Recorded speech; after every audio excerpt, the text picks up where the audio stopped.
NASCAR '07 coverage in here this evening. It is the Coca-Cola 600 for the next race of our NASCAR Nextel Cup Series season, and it will be taking place at the Lowe's Motor Speedway, of course now known as the Charlotte Motor Speedway. Very tricky racetrack on this game, and we're going to make it even tougher for ourselves here tonight with our full 600 miles, 400 laps of long racing. We are going to be starting at the back, no practice, no qualifying, guessing on the setup. We obviously raced here at one point last season, ran a race at Charlotte on the custom schedule season, so I have ran here before, but made some fine tweaks to that. Hopefully things will be good right off the rip. Of course, racing as Dave Blaney and trying to go for a few wins in a row now. I've actually won the last 4 races: Phoenix, Talladega, Richmond, and Darlington. Of course, that Darlington race was on Monday, the Southern 500, so trying to win back-to-back crown jewels as well with Blaney. Oh, hang on. I got to turn my volume down a little bit on the game. And we're set to go. Green flag is in the air, and we are racing. Dale Earnhardt Jr. first career Coke 600 win as well. A wheel spin right off the start.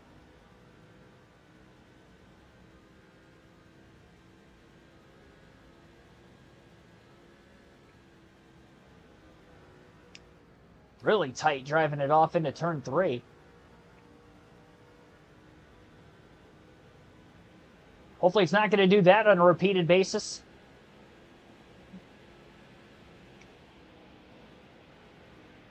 So we get into the start of the race.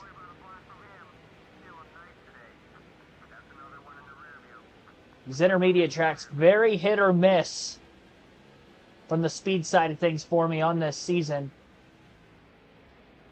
Man, I am really tight in 3 and 4 right now.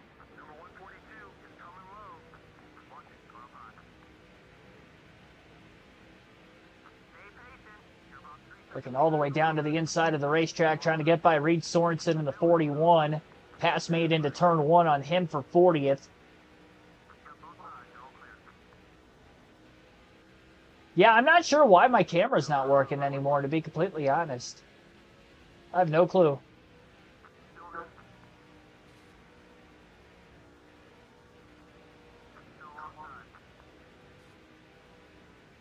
I was working on it, though.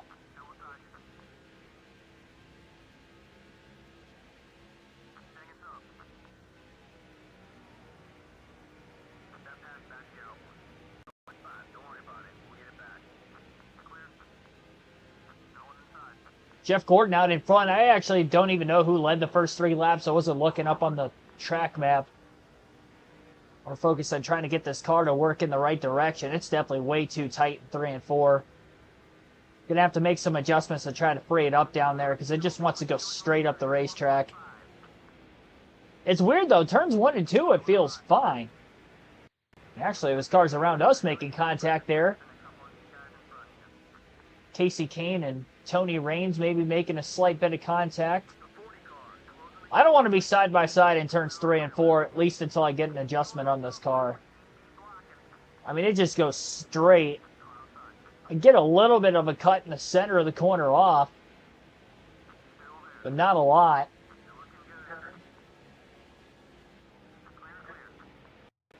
Actually, into turns 1 and 2, went up the hill that time also.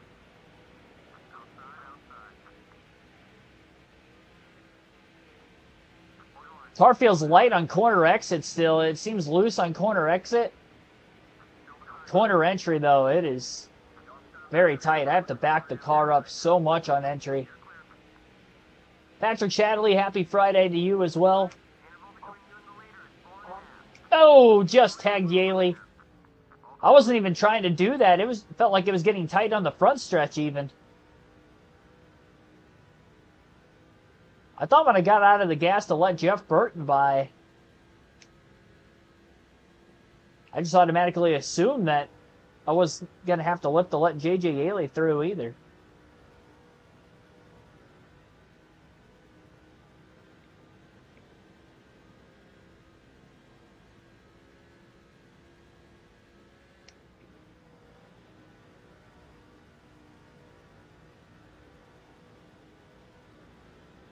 Not a clean start from the back of the field.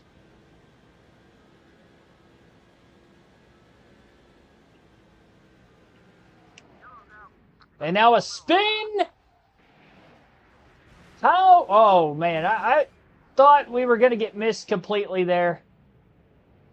Wow. Clip that apron. We actually, I almost blow over. It was kind of hard to tell if the apron almost tipped the car over. No, it was almost a blowover at Charlotte. Somebody else flipped. 109 car got creamed down on the bottom of the racetrack. Caution's out for the first time today. And it looks like the field will be staying out of the pits. This will send us to the very tail end of the pack. We're already towards the back of the pack, but now we're definitely going to be there. And can't make any adjustments for the unfair advantage of this pit stop, so we're going to have to deal with it. Only 3.9 seconds of damage. Relatively speaking, I saved the car. I couldn't keep it down on the bottom of the racetrack because the back wheels were off the ground. I didn't have any control of that.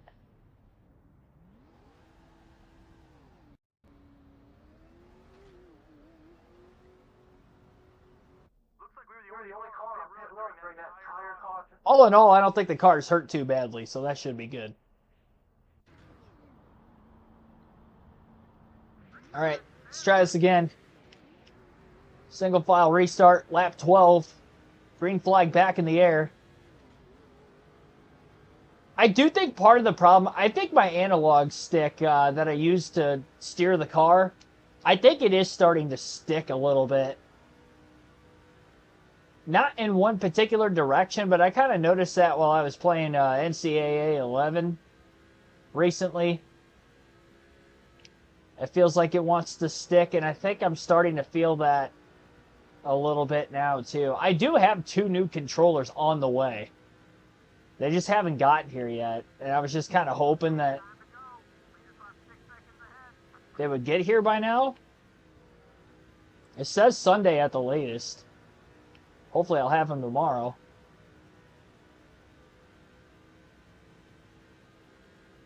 And I almost wonder if that's pulling the car to the right because of how loose it is on corner exit. It feels so weird to me that the first half of the corner, it pushes that badly up the racetrack. And even on the straightaways too, obviously, as we saw in the front stretch when I had that contact with J.J. Yaley.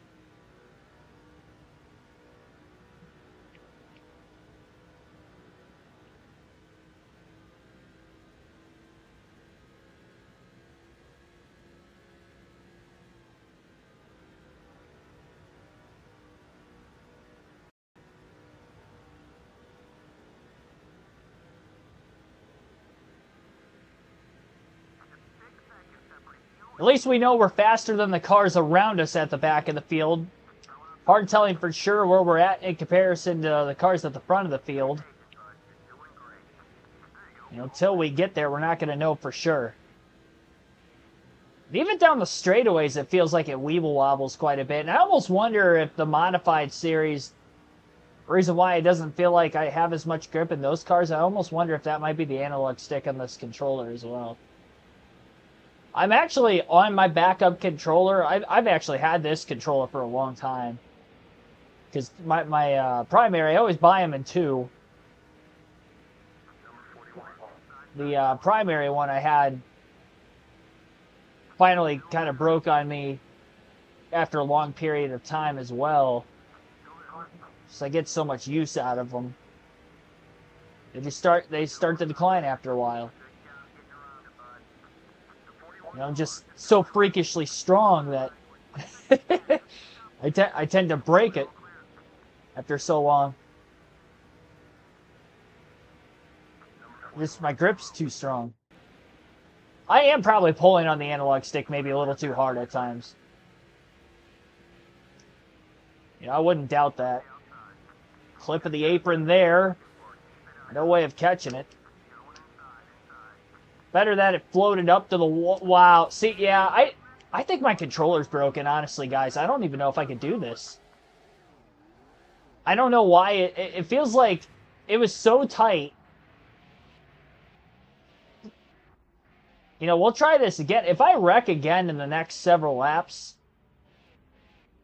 I think we might have to postpone the stream. I hate that I have to do that, but I seriously think this controller's broken. Well, I know it is, but I think it's to a severe enough level I can't even drive the car. And now we're going to be off strategy because they're all pitting for fuel and tires, and we're not going to be able to. Our second caution is out. Obviously, we've caused them both in the first, probably, what, 20 laps of this race? Like, I don't want to wreck out of the race because the controller's not cooperating with me. That was a harder hit into the wall than what we had earlier. I actually barely hit the wall the first time. Hard to tell if we knocked any speed out of it because we don't really know the full capability of the speed in this car either. Alright, well, buff out those scratches again. And yeah, that car pulled all the way up to the wall. And then when I got to the exit of the corner, down the straightaways, it wanted to hook a left, it wanted to hook a right. It's like I had a broken toe link. I actually gained quite a few spots because of what I just did, but we're off on pit strategy. See, now it's wanting to spin out on me as I'm getting up to speed. Tires could be cooked, too. That doesn't help. I thought I was going to wreck at like 60 miles an hour there.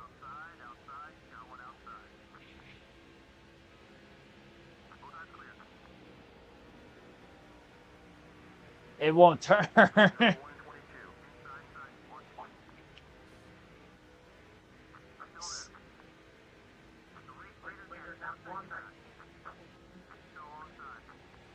It's just not. I think it's broken.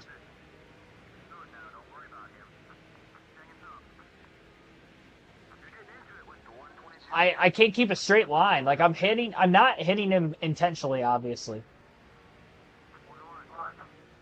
I almost wonder if it's sticking so much to the right that it's pulling right in the corners when I get there, and it's pulling right on the straightaway. So when I try to counteract it by pulling to the left, sometimes it's too much. I really don't know. I just put a community tab post out that we were starting the stream right as I was starting it. I might have to back out and before I DNF at this point. I don't think it's the setup because we've raced here before.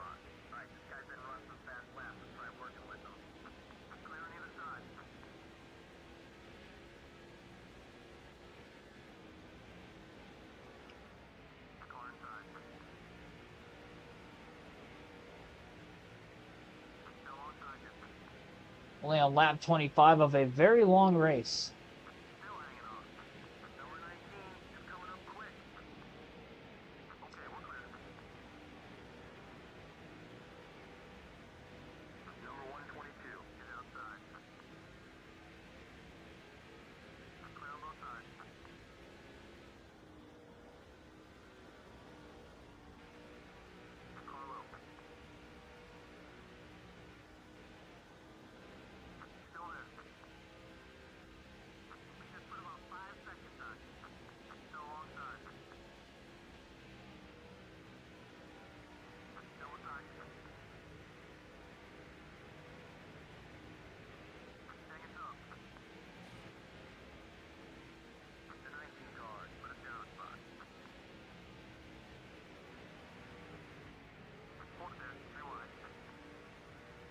It's going to get tight right off the exit of the corner.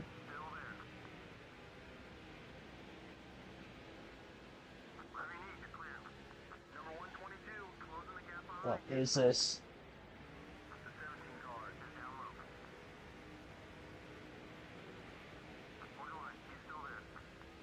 Car's going straight right in the corners. It's wanting to spit out on the straightaways. I mean, I've never had this happen to me in this game before. Not like this. Like, I've had wrecking loose race cars because of edgier setups, but not on the straightaways, and then it just goes straight to the wall in the corners. Like, I have to slow the car down so much.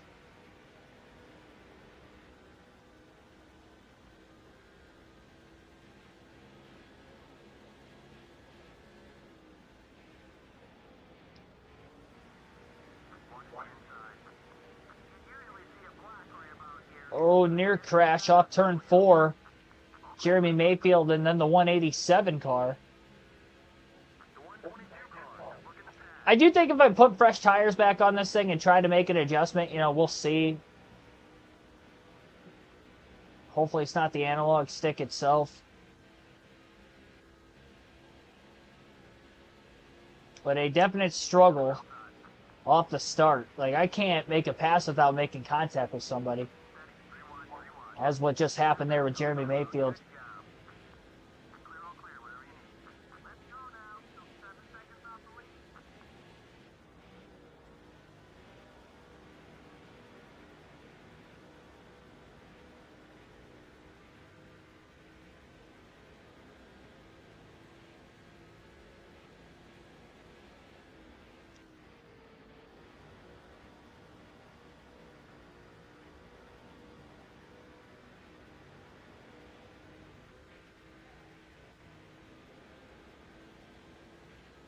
.642 that last time by at the line. Number 18 is looking for some room to get by it. 29th place position right now for Dave Blaney.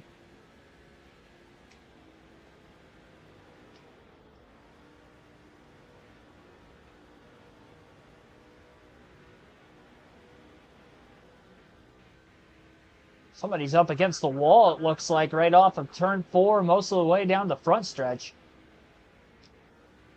It's Tony Raines in the 96 car that was.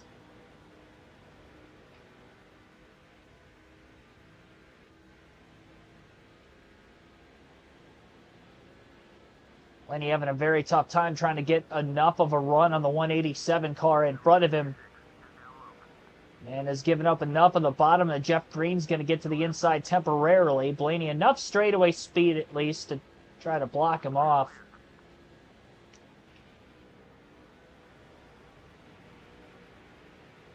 Tony Raines back in the field up.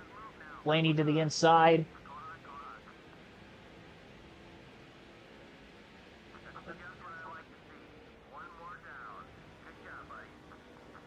Held it enough to the bottom of the track to make the pass on the fantasy driver in the 163 car. Slowly moving through the field. 30.473 that last lap.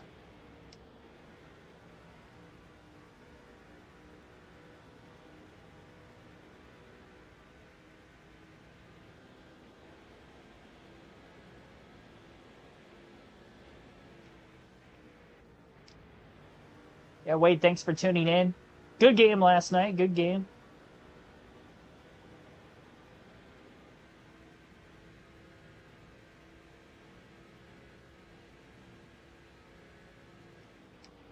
It's definitely a higher scoring game like I had thought.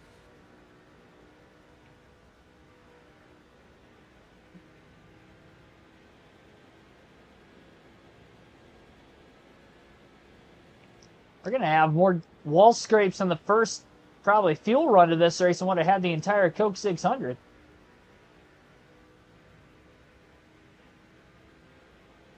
Maybe not quite that many, but it feels like it so far.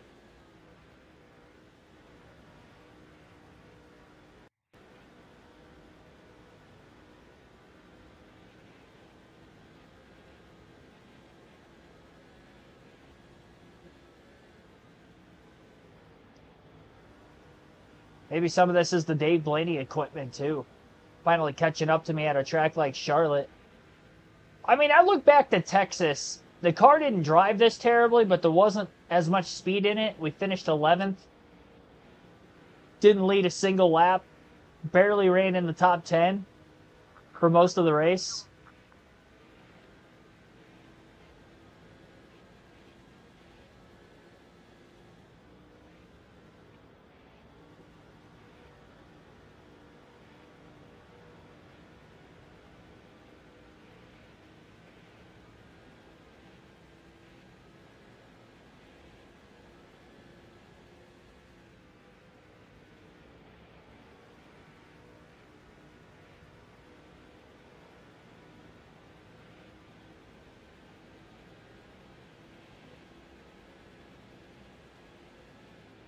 We're definitely going to be taking some major swings with the adjustment side of things.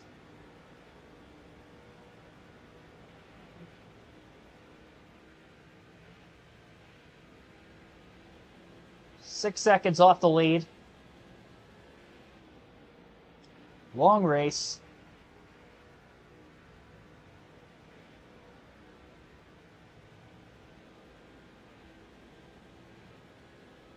Blaney tries to fight through the issues.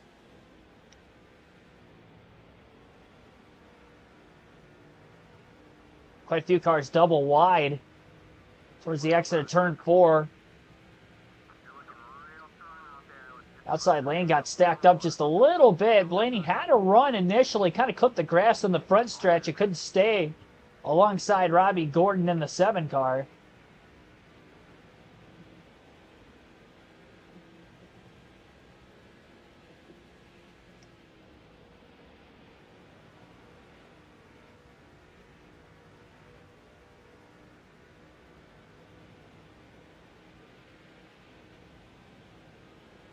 Might have to try passing Robbie Gordon on the outside at this point.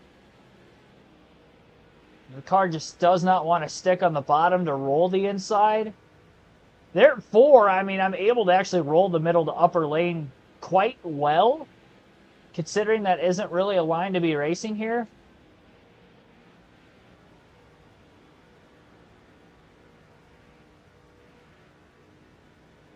And definitely not moving forward.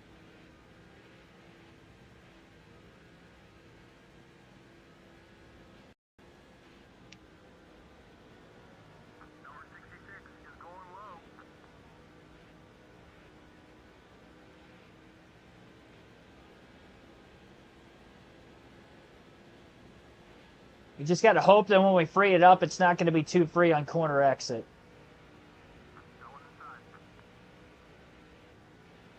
Jeff Green again looking towards that inside, but blocked off by about the start-finish line. That first kink on the front stretch by Dave Blaney.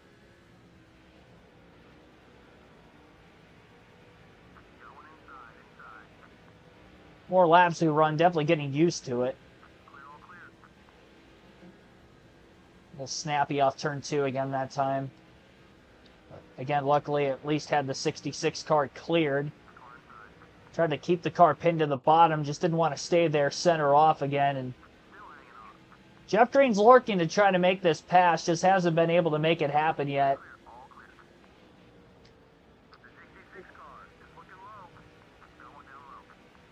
Green again to the inside. I don't know that Blaney's going to have enough of a run this time to stay in front of him. Going in that outside groove. Going to just try to hold on for 28th.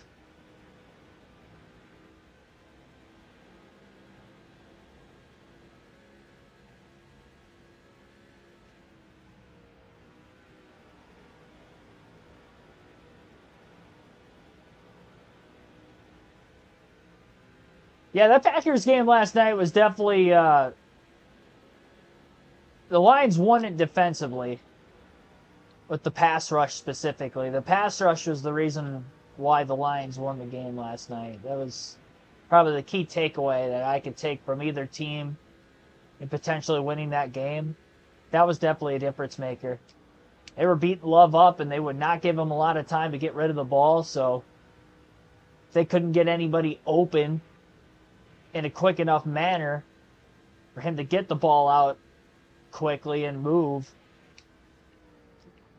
that was hurting the passing game. The running game was really good, but you can only run the ball so much against a good team like Detroit before it's like, well, that's the only thing we have to play defense for, so over time they can eliminate that. And that's exactly what they did. And, you know, it is a good thing that Green Bay's offense got a little bit better there, primarily early in the third.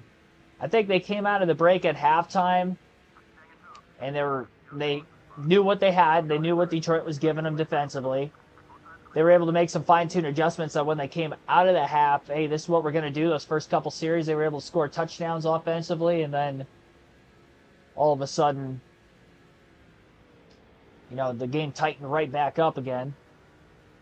They ended up eventually scoring one more time in the fourth quarter, but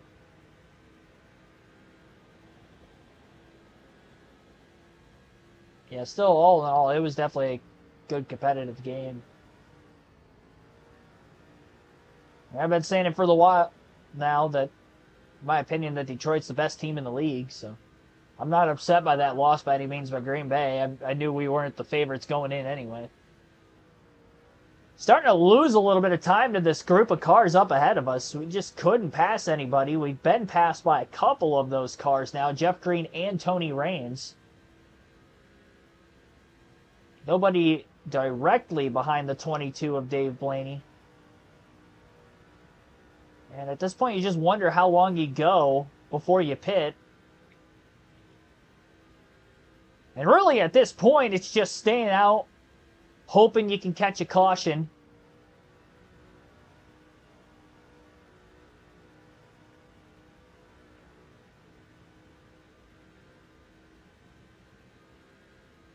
And then pit at that point in time so we don't lose the time under green, because we are going to be the first to pit road. And obviously not able to save a little bit of gas with any of the driver swaps either in this game, because we don't have any teammates in the Cup Series with Blaney.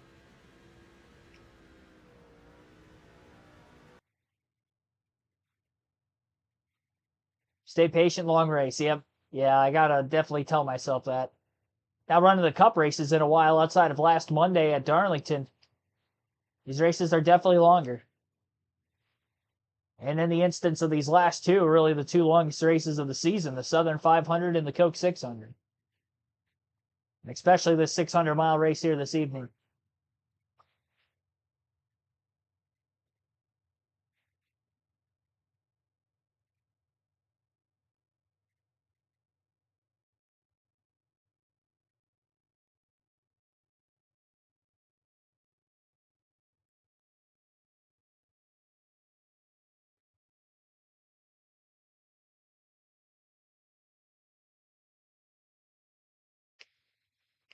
I really thought I was going to be able to keep it off the wall long enough through the corner that time.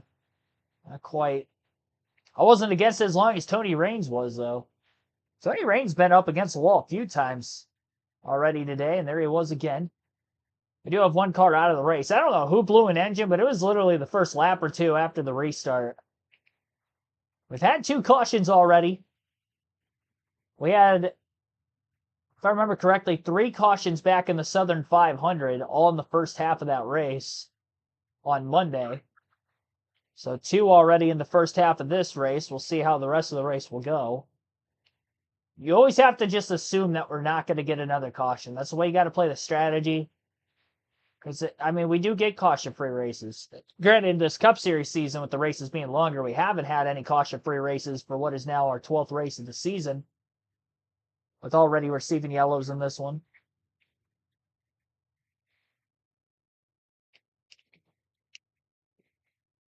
Another wall scrape off turn 4, and it is taking most of that front straightaway to try to regather the momentum again. I can't wait to come down pit road. Make some adjustments and hope for the best. Crew chief's audio is gone. Is there still audio everywhere else?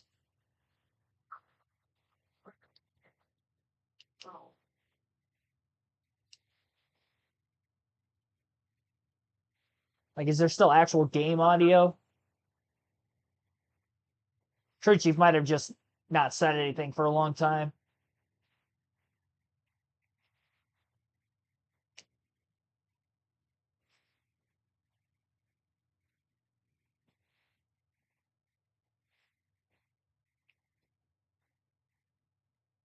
Wow, 9.6 seconds off the lead. I was staying about 6 seconds off the lead, 6.5 for a while there.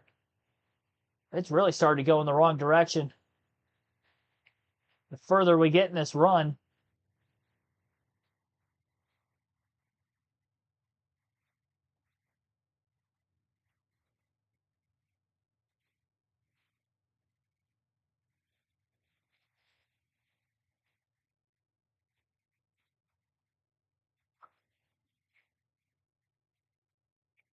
10-second difference. Jimmy Johnson's led pretty much every lap on this current green flag run. I think he won the race off of pit road, and that's how he got to the lead initially. No game audio at all. I do have a notification saying that the audio stream bitrate is down. I might have to pause it for a quick second. It has to be OBS issues, the reason why my camera's not working, specifically on OBS. We've had issues like this before where the game audio just randomly doesn't cooperate. So I will get this back up and running here very shortly.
Right, audio should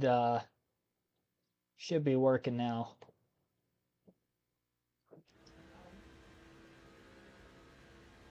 Let me know in the chat if the audio's fine now, on the game specifically. Apparently the mic was still going.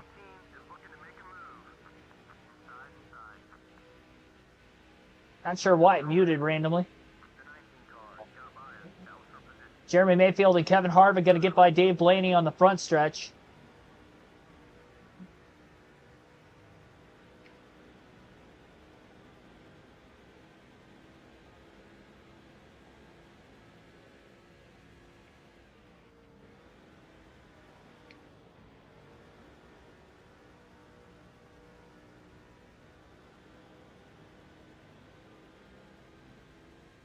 Good now? Okay, that's good.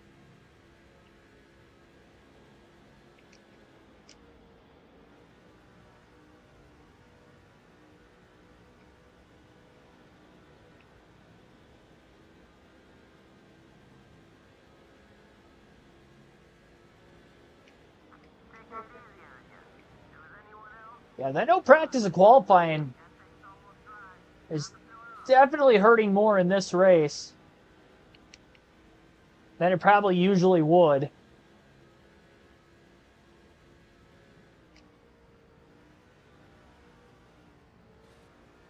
Like I said, I'm going to be making some major adjustment changes. I'm really trying to go as far as I can on this fuel run, just so I don't have to pit an extra time, per se, in this race.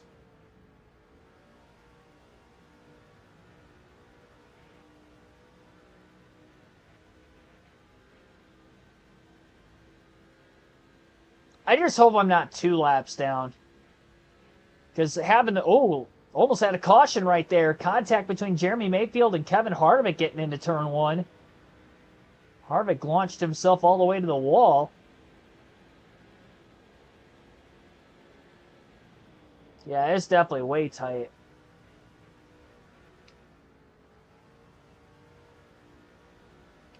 Giving up so much time just through the middle of 3 and 4, backing out of the gas, making sure I wasn't going to hit the wall again.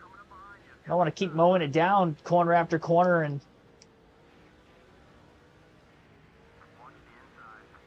hurting the car in the long run even more because I have damage. Denny Hamlin making a pass for 31st.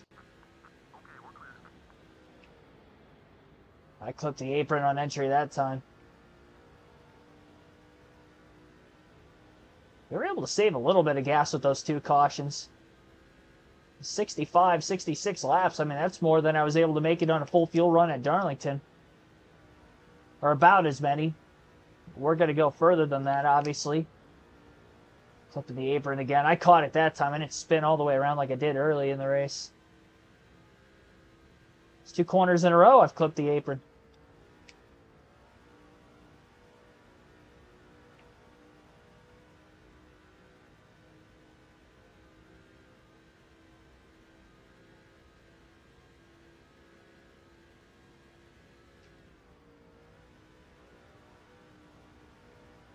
Pit crew is going to have to be on it.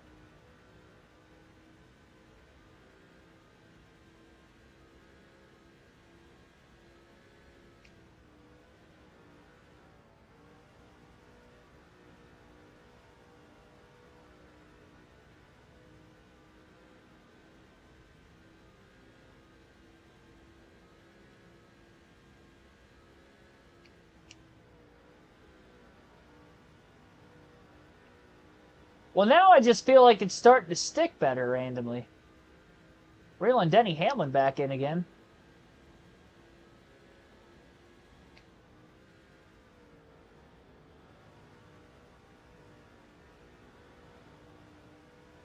Now I just don't know what's going on. I really am confused if it is the controller that's that bad or if it's the actual car. Like I said, I'll find out when I make a setup, and if it doesn't change anything dramatically, then it's definitely the analog stick on the controller at that point.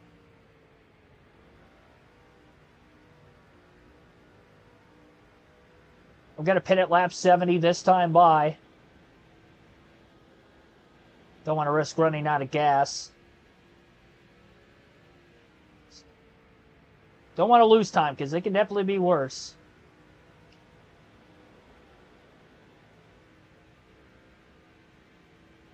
I would imagine the rest of the field's probably going to pit about 20 laps or so after us. So hopefully we can make the right moves, setup change-wise. And here we go to pit road. Don't want to speed. Pretty solid pit road entry. 4 tires, full tank of gas. We're going to take a round of wedge out of it. We're going to put 2 pounds of air pressure in the car. So really taking some major swings to try to free it up.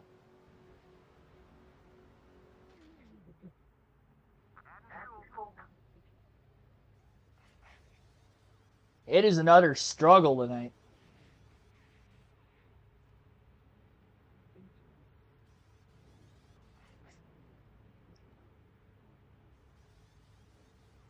Troy the Great, thanks for tuning in.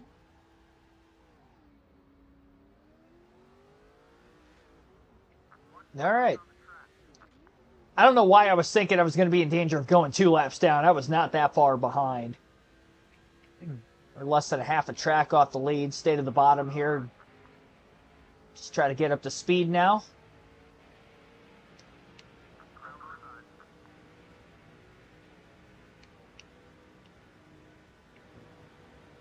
So I took a full round of wedge out of the car. Again, 2 pounds of air pressure all the way around. Really trying to free it up as much as I can. We just got to hope that that's going to do it. Back in 40th, 1 lap down. So there are a few cars out of the race seemingly. And we do have fresh tires to try to attack. Got a couple lap cars in front of us. We were already running ahead of these guys before. So I would imagine we should be able to pass them no problem. Especially with the fresher Goodyears.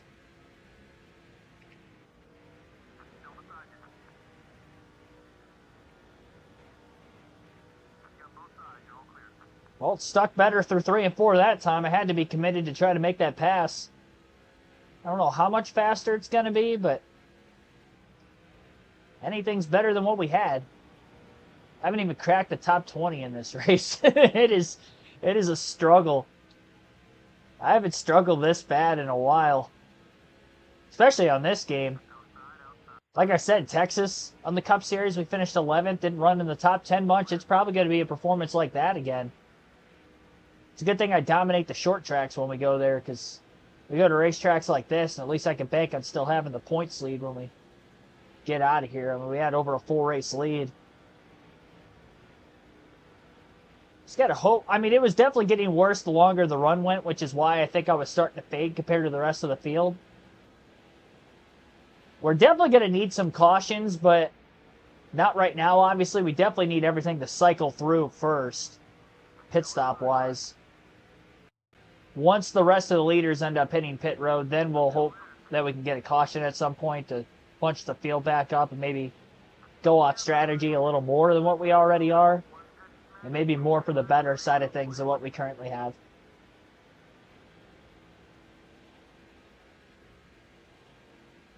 Blocked by the 143. All fantasy drivers back here, too. We're currently battling around. Dave Blaney tries to get by the 143 car. Should be able to clear him into turn 1. He is side drafting the heck out of Blaney. Blaney very loose, driving it off into that first turn. Still makes the pass. Somehow didn't make contact with him. All is good. I mean, the only good news is if a caution came out, I'd be in the free pass spot because nobody else is lapped down. But it would still put me back in traffic a little more than if we were to cycle through. Not that I'm going to cycle through that many more positions, but at least be able to gain some. I don't know, though. I am not pulling away from these guys that are just passed.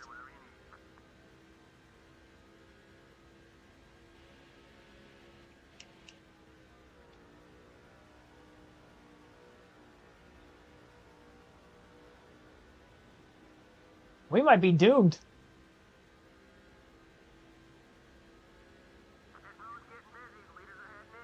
Some of the leaders are coming in. I'm definitely not pulling away from this car behind me. Jimmy Johnson just pitted. He gave up the lead to Greg Biffle. So Biffle's out in front now.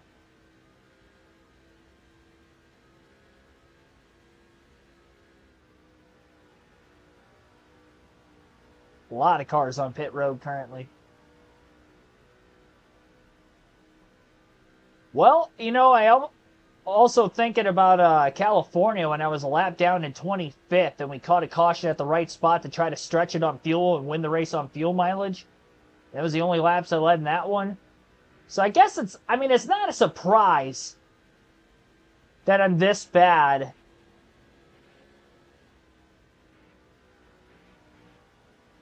On an intermediate track, because we've had it before. It's just been a while.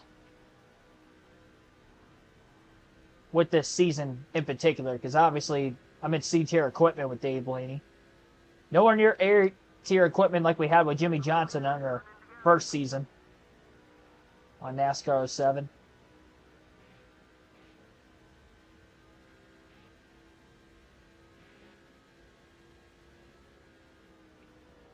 Or Mark Martin, excuse me, not Jimmy Johnson. Ran Johnson in the Busch Series on the first season there. Johnson was on my mind because he was leading a bunch of laps in the race before he pitted.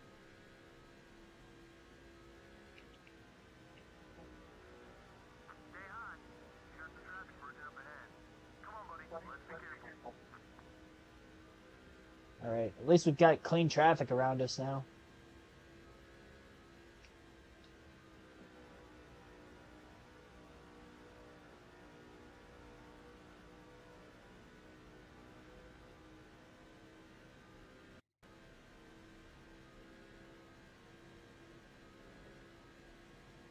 So work can still be done to the car, but it is definitely better. It's better on the handling side of things. I just don't know if we have speed. Which, I don't know how much of that we're going to be able to get anyway. 32nd place is where we're currently at, by the way. Michael Waltrip leads out on the racetrack. I'm not sure if he has hit pit road or not at this point. Actually, still got cars that are just leaving the pits. There's 31st place, getting by Kyle Petty. And yeah, we are still lapped down. So Waltrip definitely has a pit. He's coming to pit road now. See if anybody else is going to be coming with him. Jamie McMurray is also on pit road. So we'll be looking to unlap ourselves.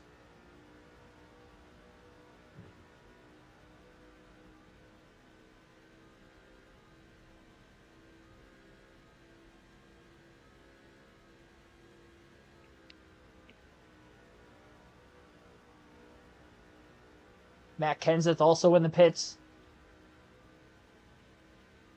Well, we are back on the lead lap. And Jimmie Johnson's right back into the lead again. He was the first to pit road as the leader as well. Cycles right back to the lead.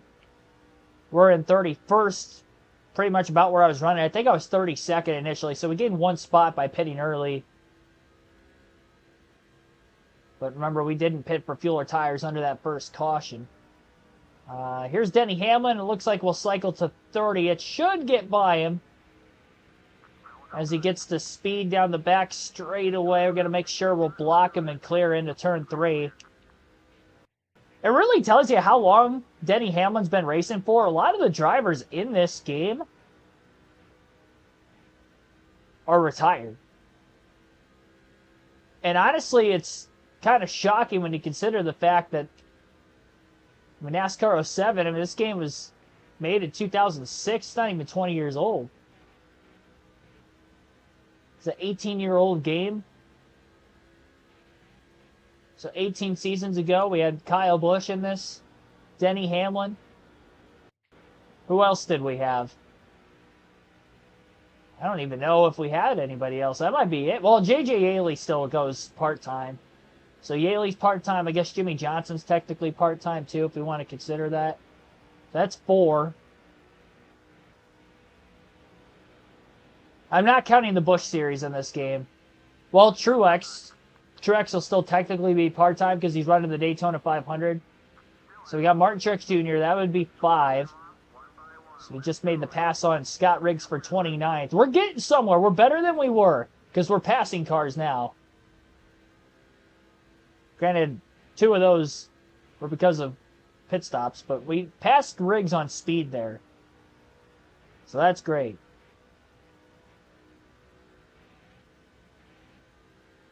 Just got to hope we stay on the lead lap and Jimmie Johnson doesn't catch us, which may happen. Maybe not on this fuel run, but at some point, it's going to be tough.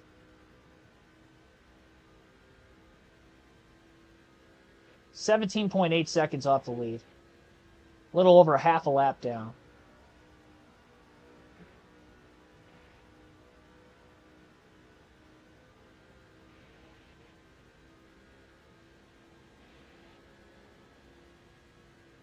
Yeah, Harvick's in the broadcast booth. Clint Boyer's in the broadcast booth. Granted, he's not the Cup Series in this game, I don't think. And Jeff Burton's in the broadcast booth. Dale Jr. will be back there next year with the Prime and TNT races.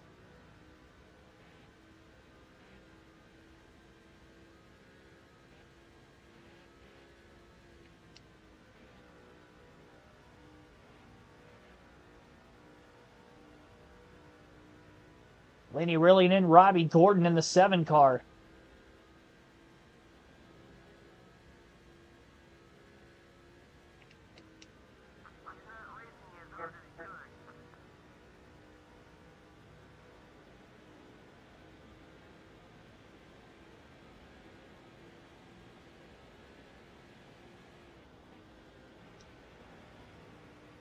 Imagine Robbie's going to be racing Blaney pretty hard. Blaney to the inside of the 7 car in the front stretch.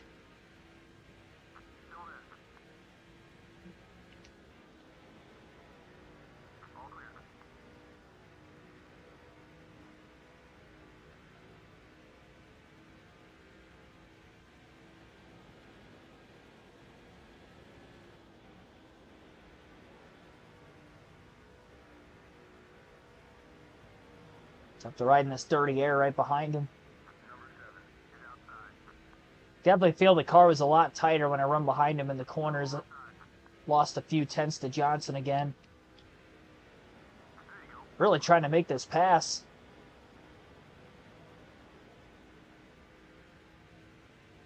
Quick enough to catch him.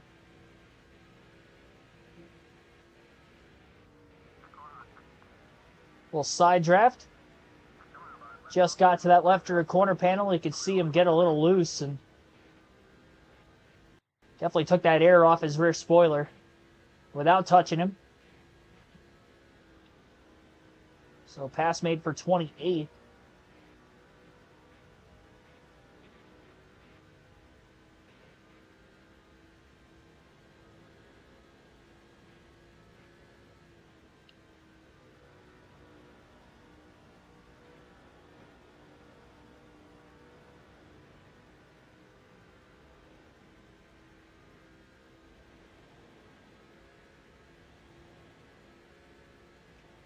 I mean, every position we can move up in the running order before potential pit stops as well. That could be better for us, obviously.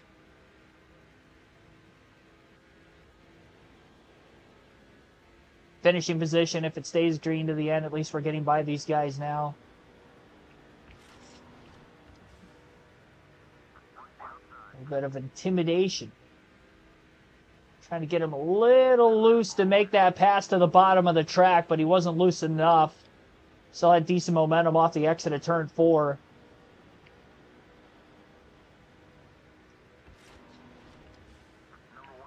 Now he got loose enough that time off turn 2. Quick steer to the bottom for Dave Blaney. Pass made for 27.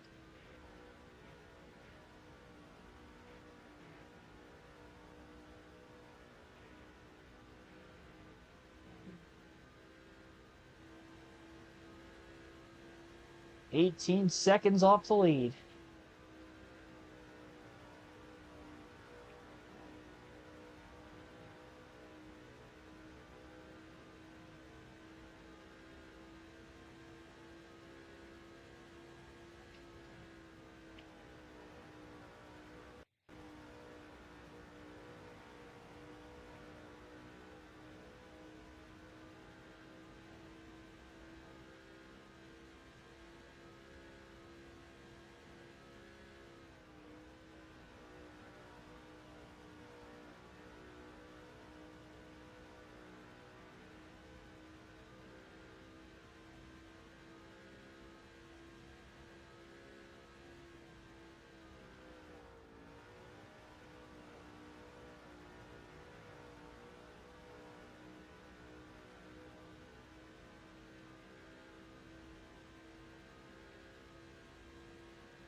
And this race started about an hour ago. We're only 100 laps in, nearly.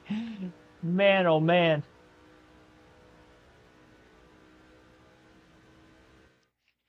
Get my laptop on a charger. I meant to do that during the pit stop. And I forgot.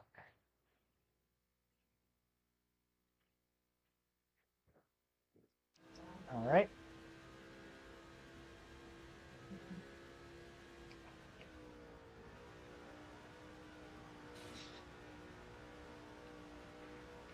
That's like flatline the entry into turn 3 there.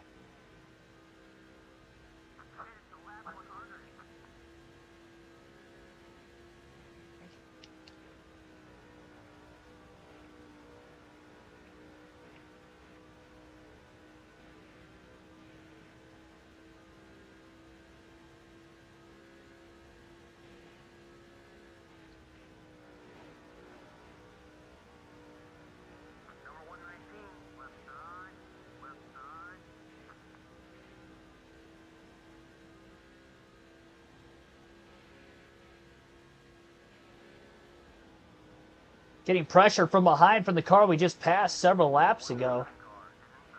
And he's definitely there. And on the inside, enough of a run on that higher lane on the exit of turn 2 to hold clear down the back straightaway. A drive into turns 3 and 4 to the bottom yet again.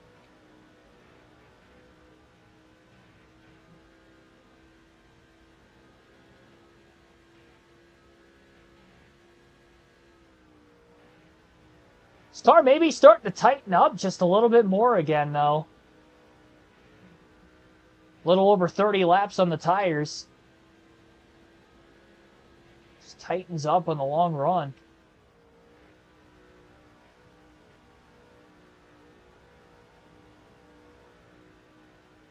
Again, really trying to back these corners up. Another car up against the wall. Oh, we got near trouble into turn 1. Had to check up to keep from running into the back of Sterling Marlin as he checked up. Tony Raines and the 187 got together. I would imagine it was Raines that was on the wall off turn 4 initially, and then they made contact with each other, headed down for turn 1.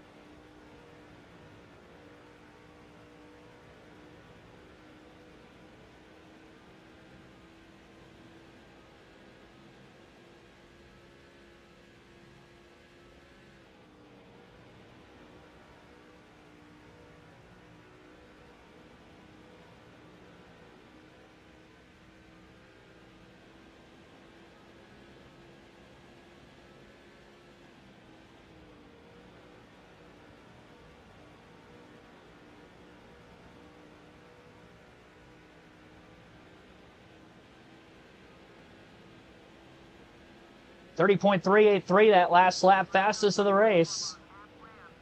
Halfway through the fuel run, and a lot of traffic now around us at the moment. Looking to make this pass on Sterling Marlin in the 14, the 187. Just cleared Tony Raines down the back straightaway.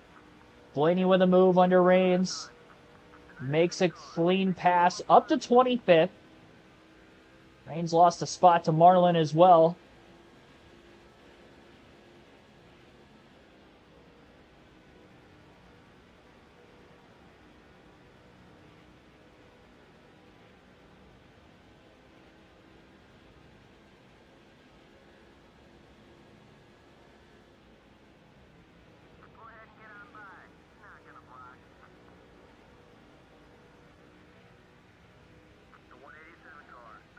Oh, it's sideways off turn 4.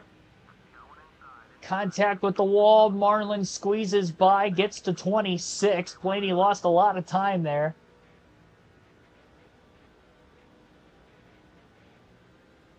Have to fight to get back to him.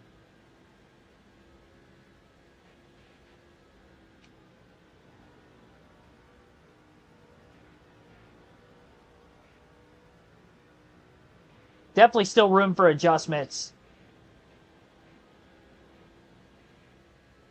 Getting longer into this fuel run's definitely telling me that the car gets tighter and tighter the longer the run goes. A harder time trying to hold the bottom. It's definitely more drivable than it was before. The fact that we're still fighting and gaining positions later in this run versus losing positions like we did on the opening run. We've made some definite improvements. We might not be pitting again until we get to about lap 140, so we might still have another 30 laps to go on this set of tires. Wouldn't like to burn them up, but also want to pass these cars for position that you're currently racing around too. The sooner you can make these passes, the better.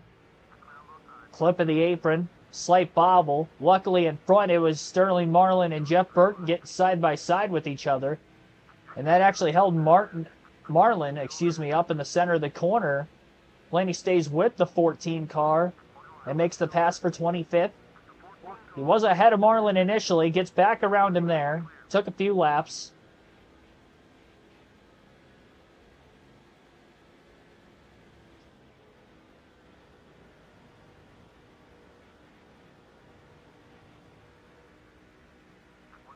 Big run off turn 4 for Dave Blaney. Squeezed down on the bottom of the racetrack that time. And couldn't make the pass. This car's definitely lacking straightaway speed. Get up off the corner, and I just can't stay alongside of him, even if I do get alongside of him. Because that's been kind of few and far between now that we're getting into slightly faster cars with each position that we gain in the running order. Kyle Busch side by side. He's on the outside lane. The 187 car down on the bottom. Burton and Blaney close in on both of them. And Jeremy Mayfield obviously just in front of him. Busch with the crossover in 1 and 2. Now he gets to the bottom of the track. So that's allowing these two to kind of close in as they stay single file. Busch lost a little ground off turn 2. Really hold the corner there.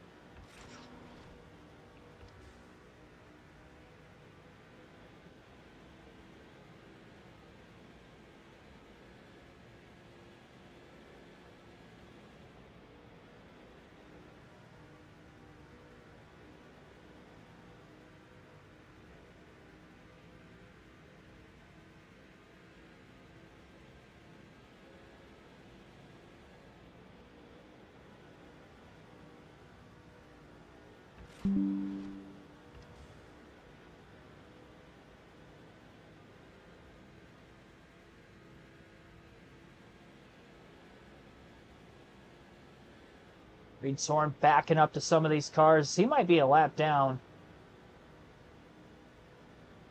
Won't know that for sure until we pass him.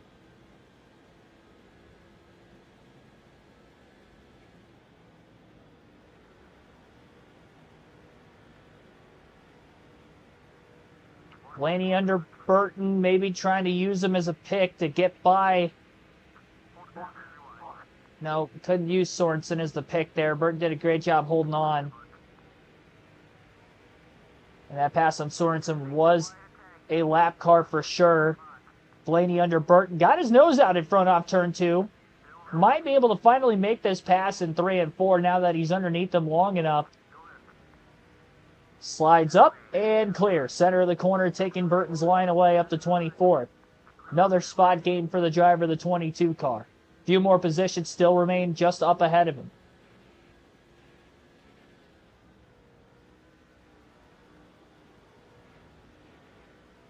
It takes a long time to complete these passes.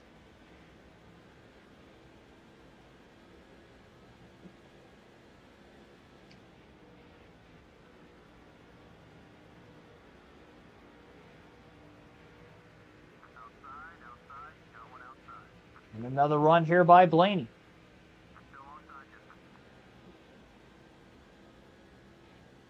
Lost a lot of ground on the front stretch, and here comes Jeff Burton. Down to the inside, gave up a lot of bottom going into turn 1 there. But Burton didn't get a good drive off the corner to try to stay to that left rear corner panel. Paul Menard, Casey Mears. Menard maybe holding these guys up a little bit. Blaney underneath the 187. Good at least. Just the battle on the lead lap cars is a bit difficult.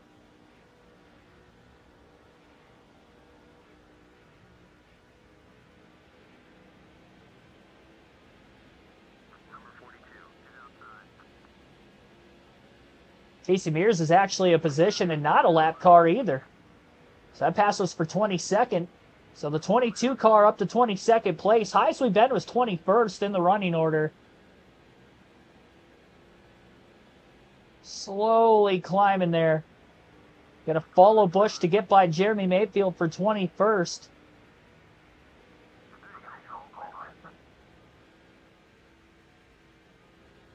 .307, fastest lap of the race that last time by.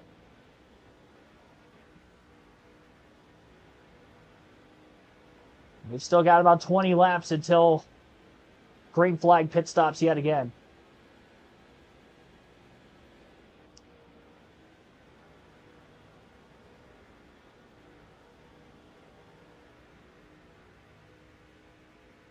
Blaney trying to get the run under Busch. Busch crowds able to hold on in front of him. He gaps him in the second half of that front stretch too. Flatten that entry up a little bit just to get the clean air on the nose of the car. Rolling off into the corner. And it does set the car a little easier. Get closer to him and he just shoves.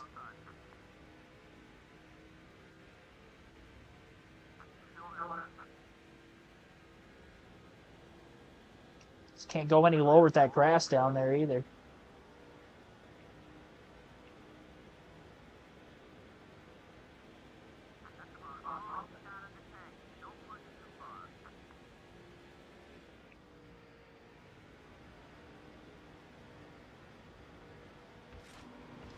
Oh, there we go.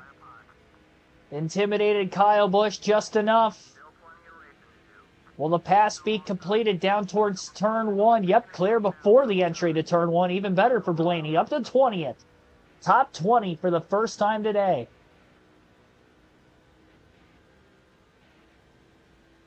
It's definitely taken a minute to get to this point, but I didn't think it was going to take me starting at the rear of the field 123 laps to get to 20th place.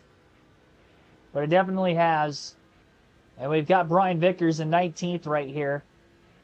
And I'm impressed by our speed increase from the first wave of pit stops. Massive adjustments made. We'll still be making more under this next stop. Probably still going to take a little bit of wedge out of it.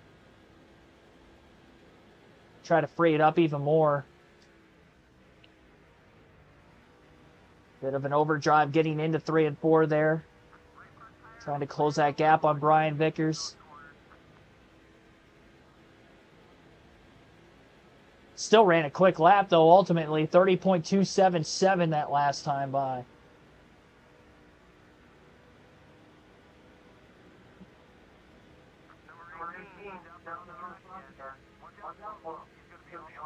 All right, so it sounds like J.J. Yaley, who had engine problems earlier, going to be back in the race.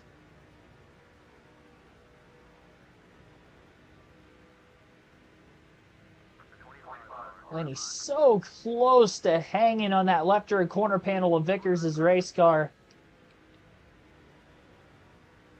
Joel Williams, thanks for tuning in.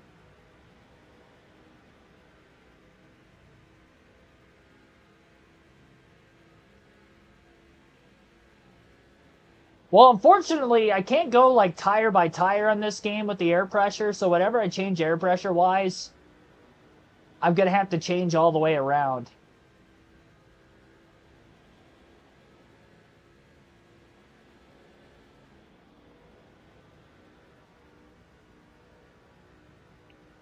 So it's not specific like it is nowadays in racing games.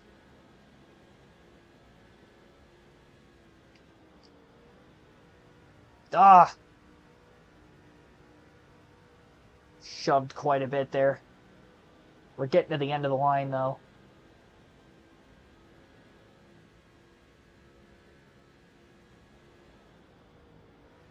I mean, the car was so indrivable.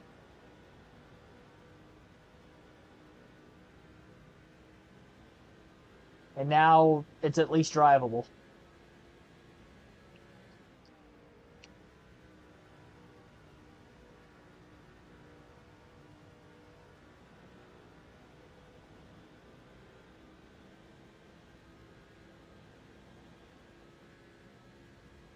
We've stayed within 18 seconds of Jimmy Johnson this whole run.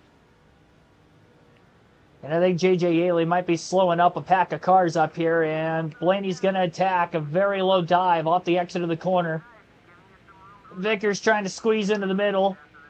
Jeff Green to the bottom.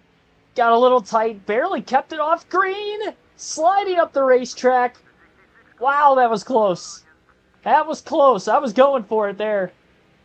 Still trying to catch it.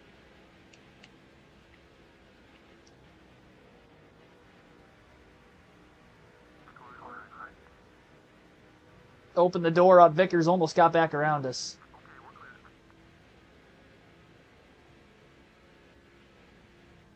Man, Yaley really... I mean, he was on the outside. He was trying to stay out of the way, but there was some side-by-side traffic in there. And Jeff Green and Brian Vickers were just desperately trying to get to the bottom before we got around him, and we got around both of them, so that was 2 free positions to get to 18th. Keeping the drive alive.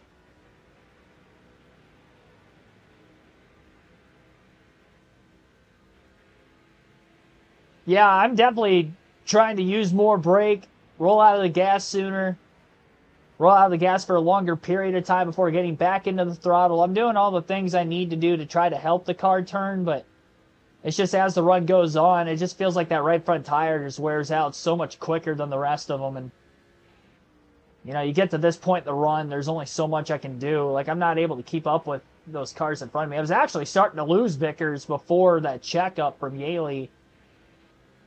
Luckily, caught me back to him and made the pass on him, and now I'm trying to hang on in front of him before these stops so he doesn't get right back around us and we don't have to fight back through him on the front part of the next run again. I imagine we should be one of the first cars to pit road again. That gained me 2 positions earlier, being the first on to pit road also. Being this close to Mark Martin, Joe Nemechek, Jamie McMurray, maybe I can get 2 or 3 more spots by pitting a few laps early again as well. Obviously, we had a clean pit stop as well. Solid pit road entry. Gonna have to do that again.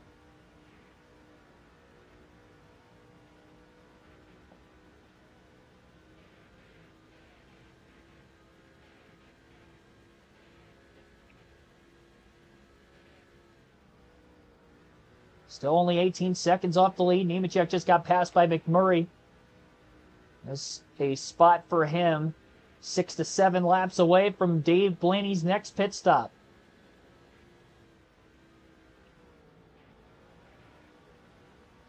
Actually got it to stick fairly well. I drove it in deep that time and then got like completely out of the gas for maybe a little longer than I would as deep into the corner. It's not going to carry a lot of straightaway speed on the front stretch, but I felt like I actually rolled the corner pretty well doing that. It's unique. I don't know if I want to keep doing that, though. Like I said, I gave up a lot of time on the front stretch. I can definitely tell they were pulling me more.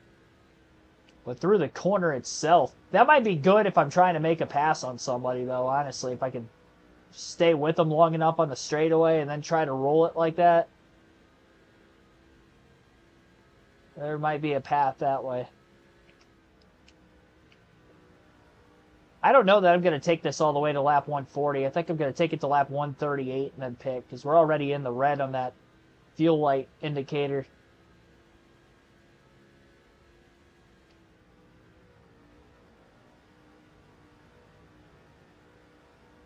And McMurray and Nemechek going to get by Mark Martin as they battle a little bit. Blaney's slightly closing the gap on him. We'll stay out this time by, and then we'll pit the following lap. Finally starting to pull away from Brian Vickers a little more. It was a really solid corner. I was aggressive to that white line, but I didn't touch it. Got to get as close to it as possible without touching it. It's going to be the quickest way around the track. Kind of touched it that time. Car gets light. We know it could spin out on us. But honestly, as aggressive as I was to the white line that last lap and actually was able to roll the entry without getting too tight, that was our fastest lap of the day. Now the left front's starting to go just a little bit, but we'll be coming to pit road this time by anyway. Again, more adjustments will be made to this 22 car. Oh, I'm going to stay on one more lap. J.J. Yaley slowing these guys up. I might be able to make some passes here, get in front of him now. Pass in the grass. A huge aggressive dive on the corner entry and up to 13th. There was one car that bailed out and pitted right before they got to Yaley. Get by him, then we'll pit this time. I was really risking it on fuel doing that, but it's going to work. 122 onto pit road. Going to try to keep up with him as much as we can. Don't want to speed. Oh, wow. Ran out right as I hit the commitment line. That's perfect. Kind of got held up on pit road behind that guy pitting. I'm going to take another half a round of wedge out of it. We're going to put... We'll go 1 pound of air pressure in it. So still making some adjustments. Not as heavy as I did the first time around.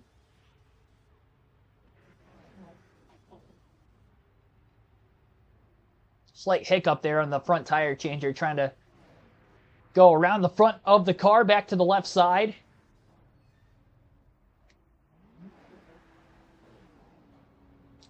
And Busch, yeah, we lost some time on pit road. That was a slow stop with that hiccup. Very slow stop. Jimmy Johnson hasn't pit yet. So he was one of the first cars to pit road last time, not this time. I lost a lot of time on pit road. We still got cars that have to pit, obviously, but I don't like how much time we lost.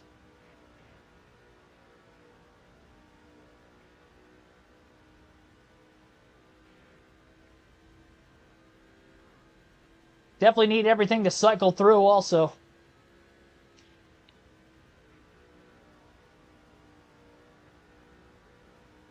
.69 laps that run. J.J. Yaley holding up Kyle Busch, holding up Denny Hamlin. Luckily for Joe Nemechek, he was just able to get by. And we got by Kyle Busch and Yaley on entry into 3. Nemechek still trying to get the speed as Denny Hamlin looks to the inside of him off turn 4. Denny Hamlin followed by Dave Blaney in the 22. Blaney sets behind Hamlin. So they both get by the 01 of Nemechek.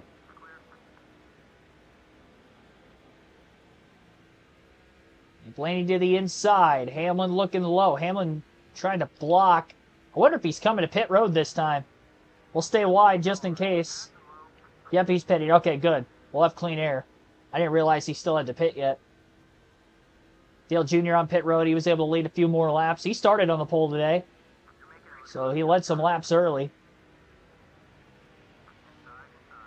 So we were in 18th before anybody started to pit.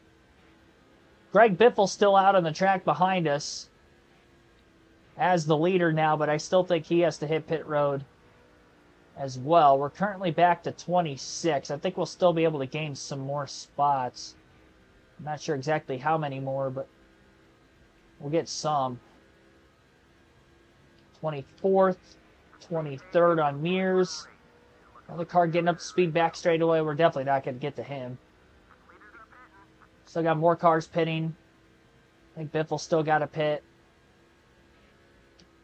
I hope so. I hope the leader's not going to be that close to us. I mean, honestly, though, I really do think we'll go a lap down before the end of this race if we didn't get another caution. Yeah, he's pitting right now. All right, gives us a little more breathing room from the leader. But yeah, that hiccup on pit road definitely cost us at least a few positions. Tony Raines, who's a lap down, trying to get up to speed just up in front of us. 187 car, who would be a spot, I believe, for us. He might be a lap down. Can't remember. I remember racing around him at one point in time in the race. 22nd. Back on the lead lap. Biffle was the last car to pit. I'd imagine Jimmy Johnson's going to cycle back to the lead again. Biffle's still out there for now. Turns 1 and 2. Dale Jr. Wow, okay. So Jimmy Johnson was led for a bunch of laps in this race. Not going to be back in the lead. It's going to be Dale Earnhardt Jr. who's now out in front. Here at Charlotte in the Coca-Cola 600. 30.222 that last lap. Passes of the race for Blaney. So the adjustments again back in the right direction for the 22 car. Considering he just ran his fastest lap of the race. Johnson is back to the lead. Earnhardt and Johnson are battling for it. So Jimmy's definitely got some company up there. Biffle's going to be right around him as well. Maybe a 3-horse race for the lead. Really trying to get by this 103 car. He's just struggling to do so right now. Overdrove the entry to turn 1. I'm upset I lost 4 positions during the midst of green flag stops. That slow pit stop definitely hurt. Not to mention, I actually gained some positions before on Yaley, who held everybody up, so all those spots we gained right before the stop. Oh, near wreck there. Raines got against the wall off 4. Made a big save. We passed the 103 car for 21st place.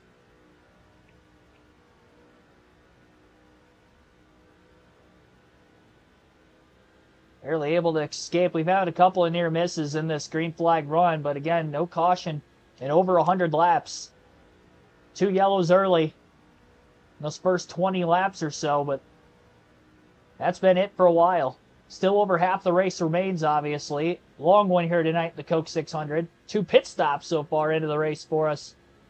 And 3 for everybody else because we didn't pit during the first 2 cautions.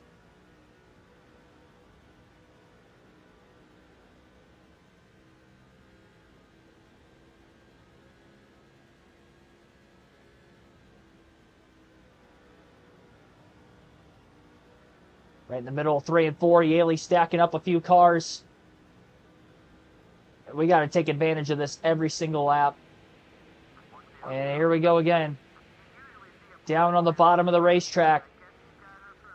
A little contact there with Jeremy Mayfield. Really pushing and clear in the center of the corner.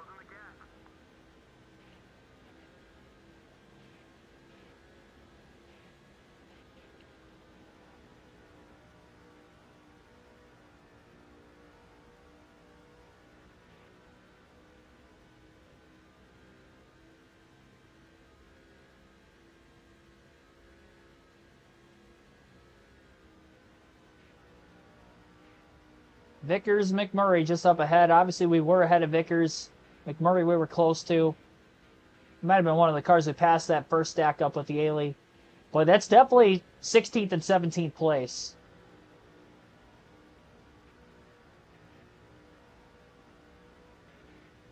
Like I mentioned already, every spot we can get under green before a potential caution, we're that much closer to the lead. Or top 10, you know, whatever our ceiling is for speed. We just don't know what that is yet because we haven't, one, eclipsed as good of a car as I'm going to get. We're still going to be making adjustments on this thing, too. Obviously, we're still making passes for position that way, so we're still better than other cars around us. 30.196, fastest lap of the day. 22.3 seconds off the lead. We were 18 seconds back most of that last run. But again, we lost a few seconds on pit road. So Johnson is definitely creeping in on us there. Vickers trying to make a pass on McMurray. They'll be side by side. Blaney follows Vickers. That'll be 17th. Clears the 26 car at the start-finish line.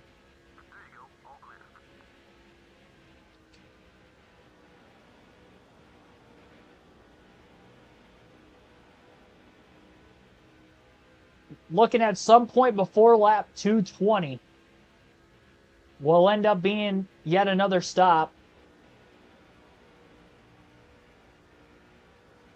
Honestly, the way this race is going right now, I think we're going to be a couple laps short of being able to make it on 3 more stops. I mean, it's close. Pitting 69 laps in, if we were able to go 70, we might make this thing on 3 pit stops.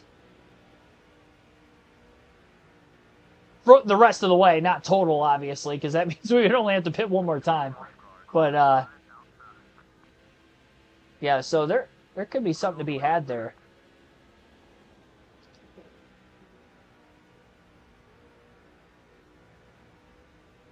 I mean, if Johnson struggles in lap traffic, or a leader of some sort does, J.J. Yaley holds up enough cars, we keep blowing by him, and we're able to just maintain our interval to whoever leads. Johnson now, obviously, but rest of the race, we don't know who it may be. I mean, how much further are we going to get ahead? That'll slow up other cars for position as well. I think that's Mark Martin up here. The 143 car, he's a lap down, but then Mark Martin after that, I believe, is in 15th.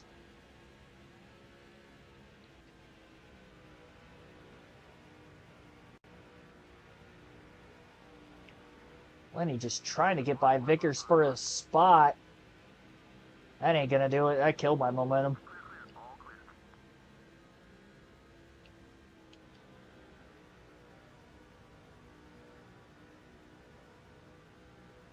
F1 opener back in Australia. Didn't know it was at Australia. Like I said, I don't watch F1. I know of some of the countries they go to. That's about it. I know some of the tracks just because of the prestige in it, especially, obviously, with the U.S. NASCAR racing at COTA. So I've known for a while, obviously, F1 has raced there. I know some of the other tracks in like North American history F1's raced at. Just because, but that'd be about it. Haley holding up the 143, who holds up Brian Vickers. Blaney shoots the gap into 3, gets by all 3 cars. Got a spot on Vickers. And Mark got held up a little bit, but not much. Relatively clean he had made the pass on him for.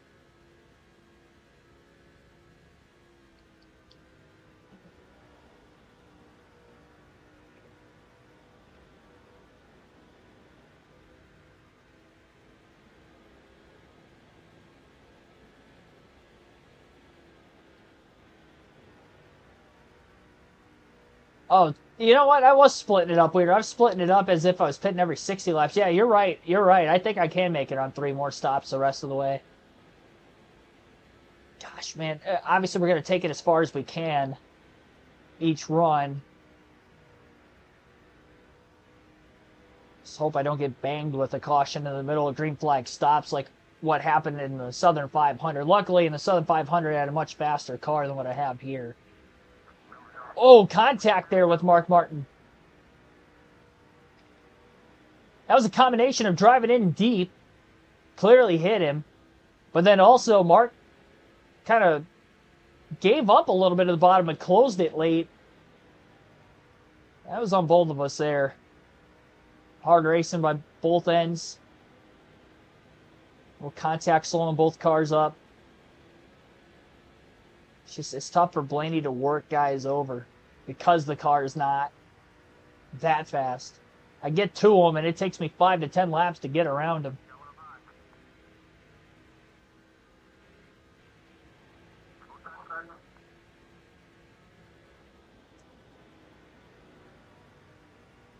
Even the lap cars, honestly, outside of Yaley, of course, have had problems and moments in trying to pass them.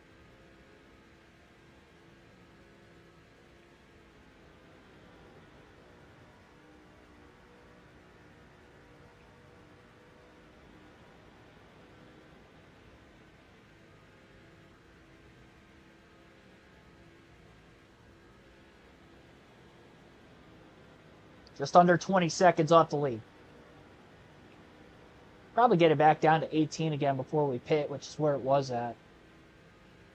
I might try risking it and changing like rights only to try to mitigate time on pit road. It's a big risk. I might not do it this next stop. I might wait another stop. Just in case we got a caution anyway.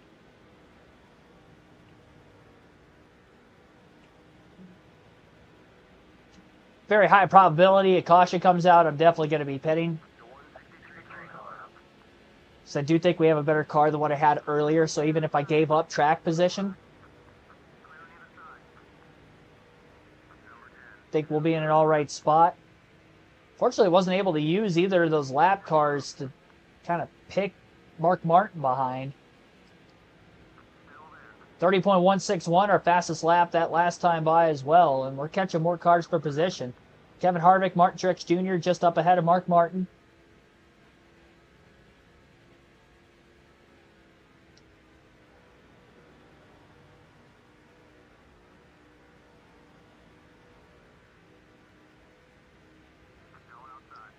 Blaney looking low. Again, though, just can't make the pass.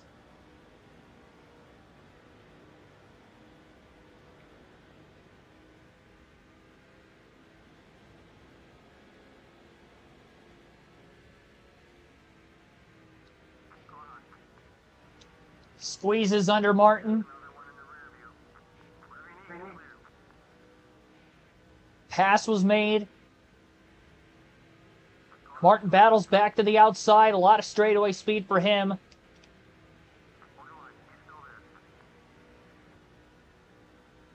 And up to 15th. Race high 15th place position for Dave Blaney.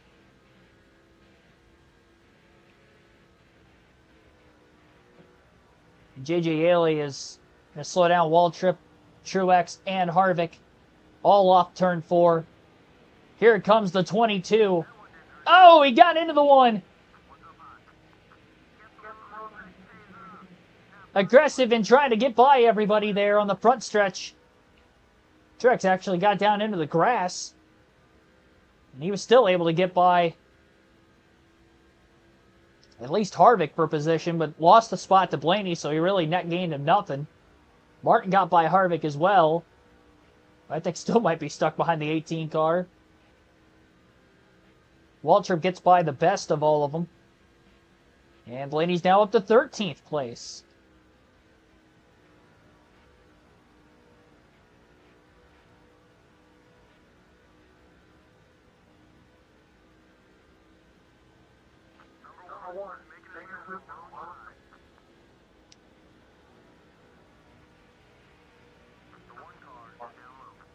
Truex looking low. Blaney almost turned himself.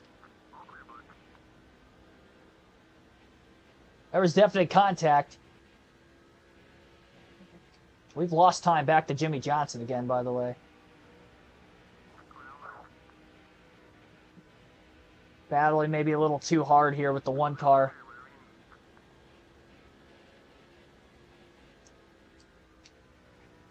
Waltrip's definitely pulling away from these three.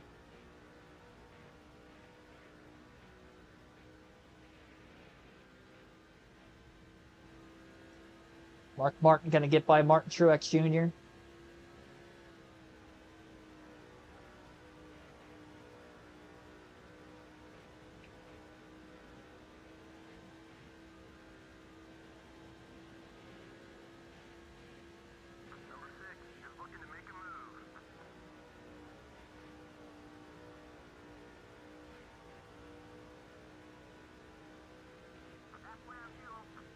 Halfway through the fuel run.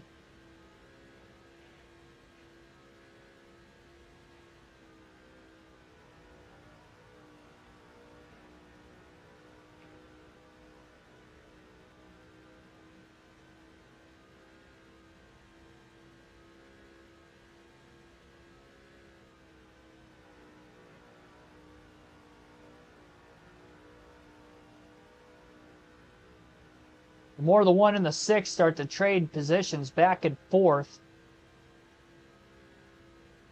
22 cars getting away from them slightly.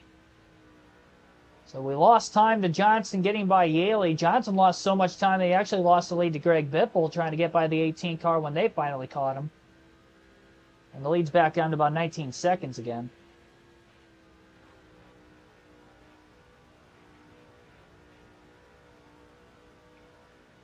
Lap car just up ahead of Waltrip that he is closing in on.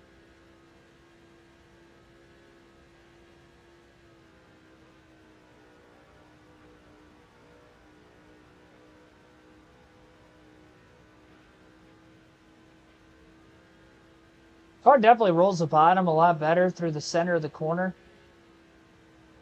The first half of the corner entirely. A lot easier to kind of stay on the bottom.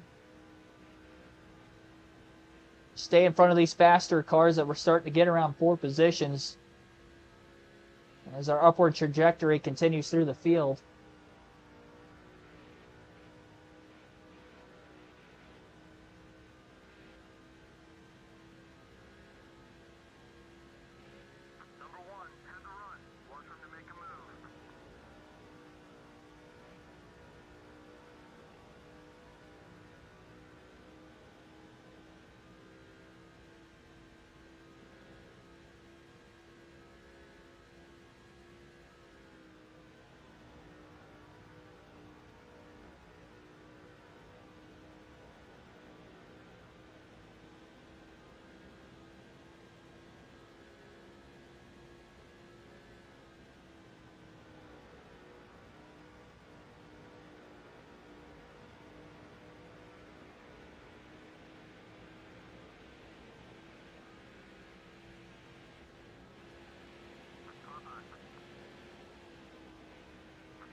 Oh, contact with the lapper. Up against the wall. Sliding back down the racetrack.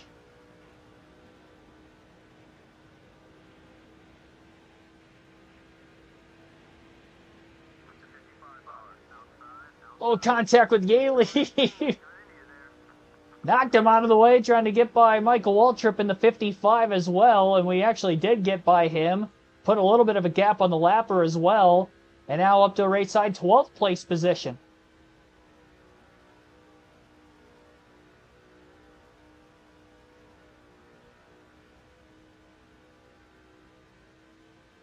Lap 180 this time by.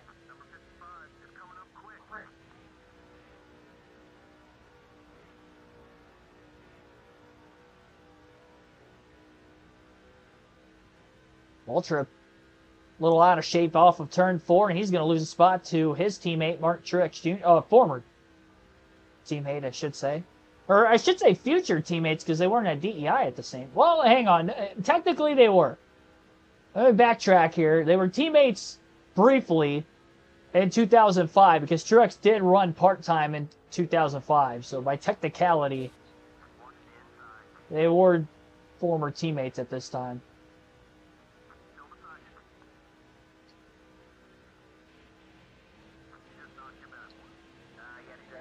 Truex got to get by for 12th.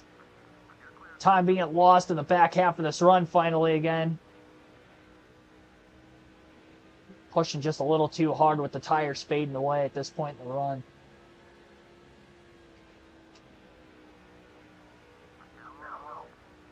Mark Martin looking low.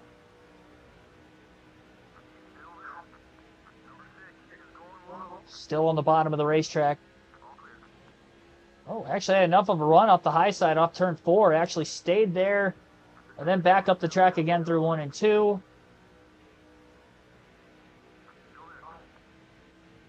Martin again on the inside. I could see him that time. Trying to cut Michael Waltrip off at least, not lose too many more positions. There was a little contact there.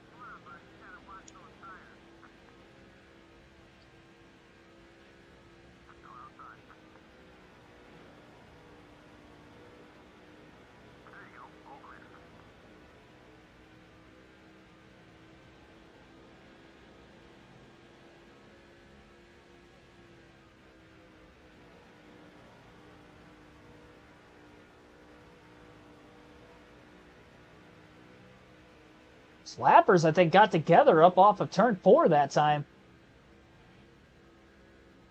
It looked like it. Can't tell who it is. It says Sorensen and Petty. Yep. 41-45. Mark Martin left a lot of bottom open through 1 and 2. Blaney just had the straightaway speed.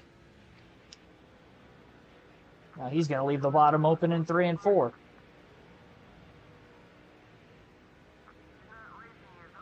Trying to get underneath Mark Martin, picking behind the 41. Not going to happen there.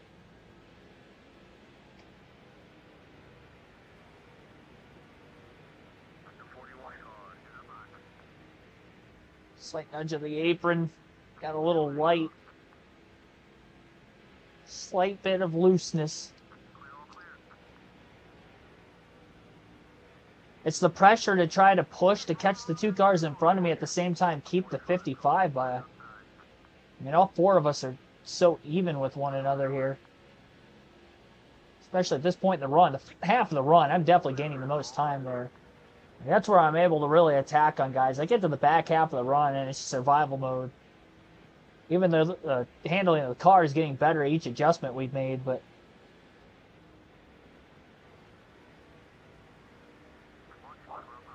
Martin gonna clear him.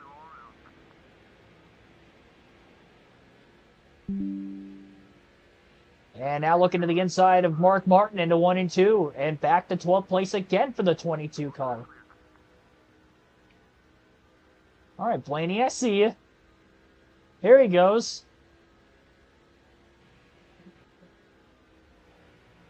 We got J.J. Yaley coming up again. Waltrip almost got to the inside of Blaney. He does get by the 1 and the 6 recently. Maybe a little arrow loose off turn 4 for the 22 car of Dave Blaney that time. Get by Yaley. They didn't hold up the 1 or the 55 much. Definitely held up Mark Martin, though. It's kind of tough getting loose off turn 4. Waltrip got right back around us again.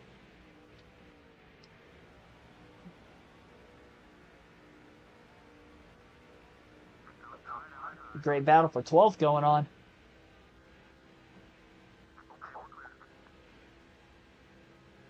We're still in the first half of this race. My goodness. 2 hours. I mean, it's going to be about a 4-hour race. If this was a 400-miler, we would have like 1 more pit stop left. Extra 200 miles, we got 2 more pit stops than that. We got 3 of them left.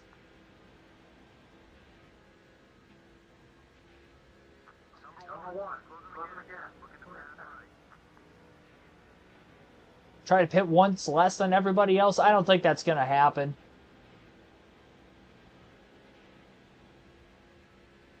I think we're all pretty much in the same category because there's drivers that have been able to go longer than me on fuel.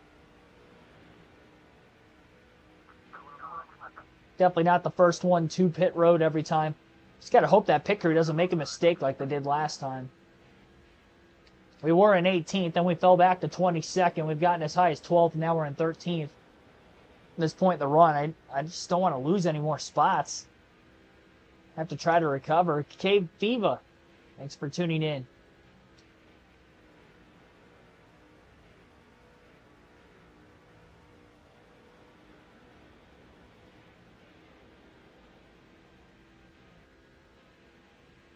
Yeah, we're doing the 600 miler.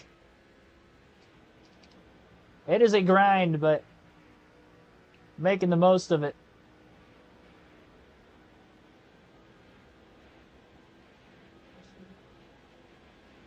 I don't know if I'm going to make adjustments this time. I'm really half tempted to go rights only to try to pull off some sort of strategy here and gain time that way. I want to get the best finish possible. And I'm fighting for all I can. I mean, I don't know how many spots I'm actually going to get out of that. Like, I don't know, especially these 3 cars that are ahead of Waltrip, how many of them are actually on the lead lap. Might not be any of them. Actually, I think I see Kurt Busch up there. He would definitely be a spot. Yeah, Kurt Busch is in 11th. Not sure about the next 2 cars in front of him either. Kurt Busch definitely isn't a lap down. We're still about a half a track behind Jimmy Johnson. And Johnson is back in the lead again.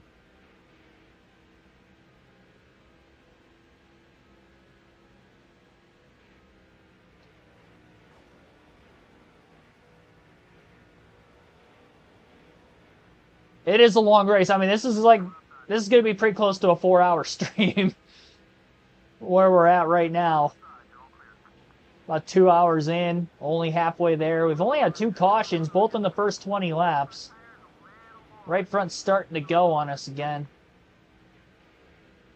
So we try to go for 5 wins in a row with Dave Blaney. Haven't even had a lap in the top 10 yet. Started last. Haven't been able to go off strategy to try to gain more time because of the lack of yellows. They were so early in the race.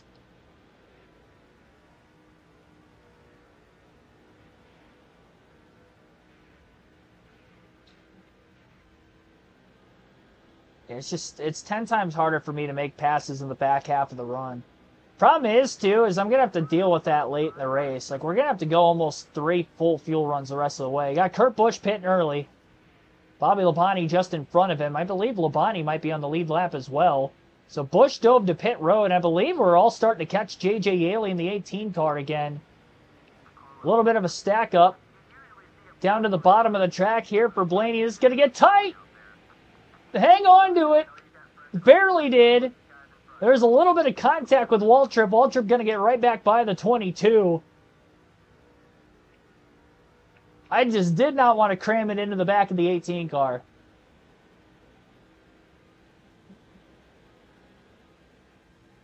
All in all, we're still in 12th.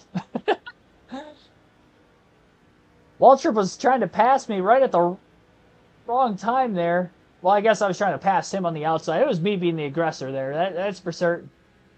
I knew if I lifted behind Yaley, though, I was going to lose a spot to Truex, so tried to force it into the middle. It really wasn't there, but I very, very barely scraped Waltrip, and I almost wiped out doing it.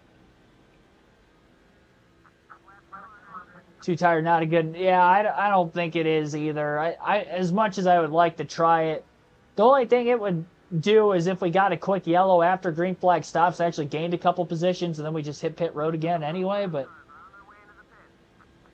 we could maybe catch a caution in the middle of green flag stops before I pit. I'm really going to try to go as far as I can here.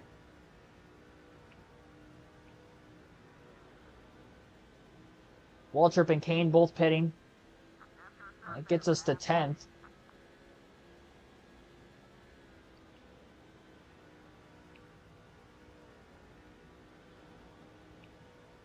Maybe we can lead a lap during green flag pit stops at some point. I haven't been able to go the longest on fuel the whole race, but I might be getting slightly better mileage than everybody else. Definitely going to push it as long as I can. I mean, not leading a lap up to this point would be nice. I know I've got a massive points lead, but the idea is to try to lock up that number 1 seed as quickly as we can before the chase starts.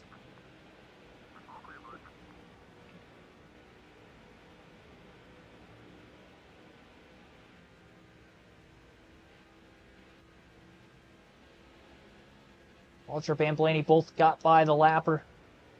Blaney trying to make this pass on Waltrip, just not happening. Target lap is about lap 208-ish, give or take, is when we're going to pit. I don't even think I'm going to go that far, honestly. Oh, boy. 4-4 contact there with the 12, who was trying to get off of pit road. Time lost trying to squeeze under Michael Waltrip. I didn't think he was going to come off the apron that early. Wild ride there for Newman.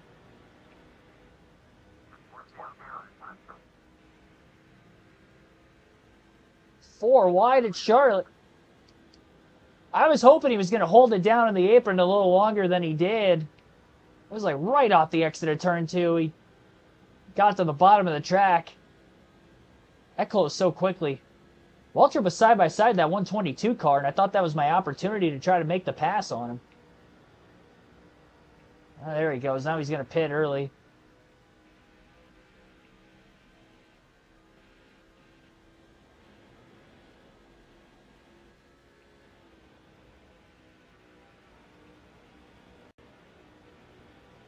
We're going to pit at lap 206.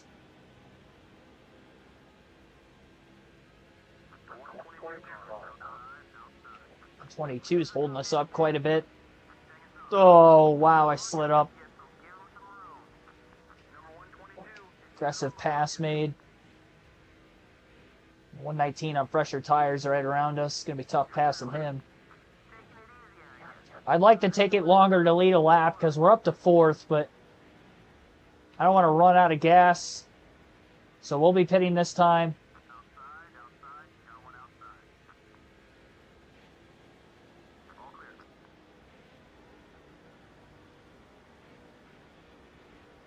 And on to pit road goes Dave Blaney.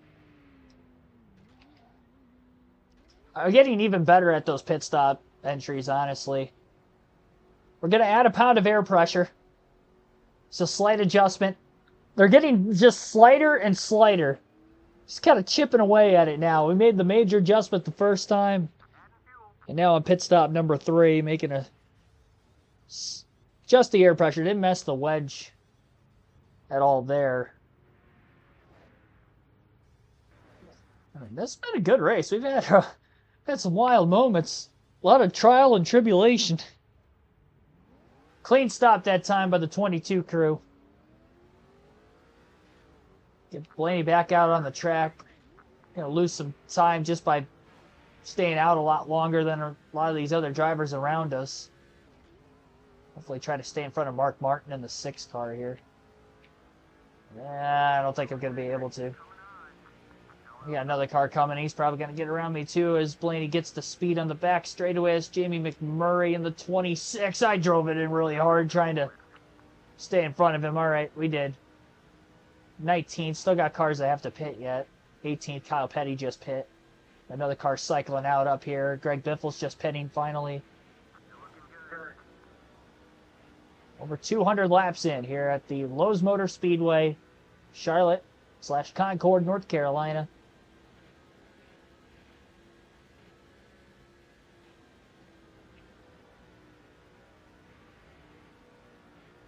What a drive from the back of the field for Mr. Dave Blaney.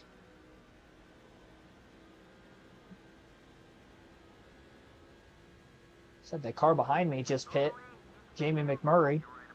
So he'll definitely be in position at some point. Catching Mark Martin. J.J. Yaley will be the next car in front of him. Martin Looking to the inside of the 6. Going to pick him behind Yaley, force him to have to get out of the gas and make the pass cleanly. And now he's still stuck behind him in the center of 3 and 4. Jimmy Johnson cycles back to the lead here at Charlotte. And now we're 24.5 seconds off the lead. We just fall further and further behind every pit stop to the leader. Position-wise, we only lost 2 to 3 spots, ultimately, through that cycling. But it's a 2-stopper the rest of the way.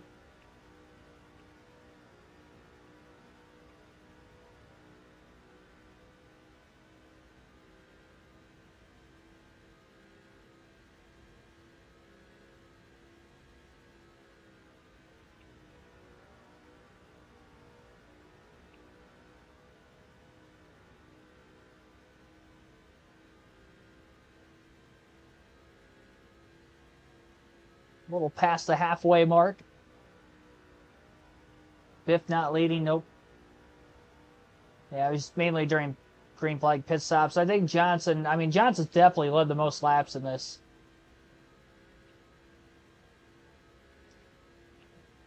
I'm wondering if we're going to get it. I hope we get a caution. Just give me a chance. Like, starting last in this one, we were never going to have a chance if we were going to catch cautions later in the race. I mean, we got 2 of them early, but that didn't do us any good.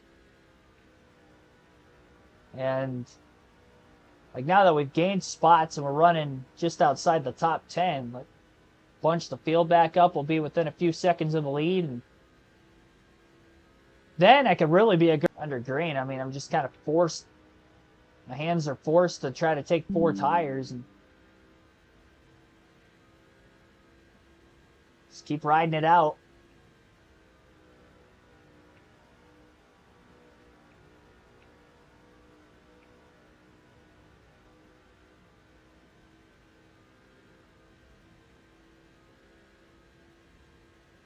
I mean, I'm hoping if we end up not getting a caution at some point, we can at least lead some laps by way of pit strategy. If we catch a yellow, I don't think I'm pitting. You know, I said I was going to, but at least now that we're getting closer to the end and we're in the second half, we can kind of see how the strategy can go about. Like, we only have to pit 2 more times. The rest of the field's only going to have to pit 2 more times. We're all on the same strategy. So it's just a matter of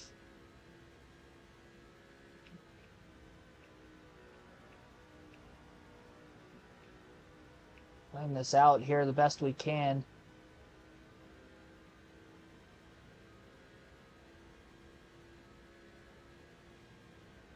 Obviously, it depends on what lap we catch a caution. We get down to 140 laps to go and we catch a yellow, I'm definitely pitting because then the window is probably open to make it on 2 stops. I made it 70 laps with cautions earlier, but then I made it 69 the next run. That last run, I only went 67.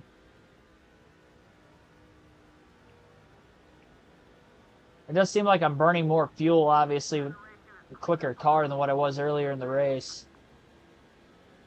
So 67 laps, but around lap 260, a caution somewhere in that ballpark. I think it's worth pitting at that point and trying to go off strategy. Worst thing that could happen, I'm a few laps short, and we can end up just splash and go on the final stop with a couple laps left. If we only caught 1 more yellow. Because there can't be that many cars on the lead lap behind me. I mean, we're in 15th. If I end up pitting, I think I'm only going to lose a few positions. So if I only lose a couple spots, and I can get 4 fresh Goodyears even if they stay out, honestly, I think, now that I think about it, pitting might not be out of the question there. I don't have a fast enough car to go from the very back of the field all the way to the front, but considering, again, that there's as many cars a lap down as what there is, it is a little tempting to at least try something. Because again, even if we don't win, you just want to get the best finish you possibly can. Definitely getting there. Close the gap immensely on Harvick and Kane ahead of us for position, with J.J. Yaley in the 18 car slowing some cars up. Also got by, obviously, not only Yaley, but a lapper.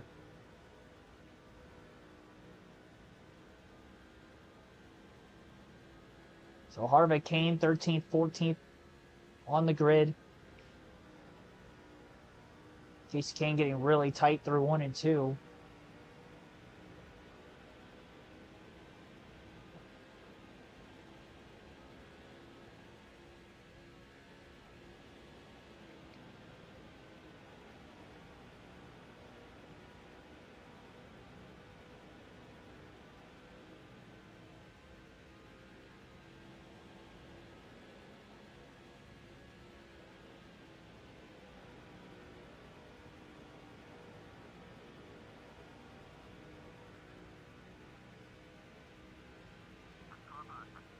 That was on Casey there.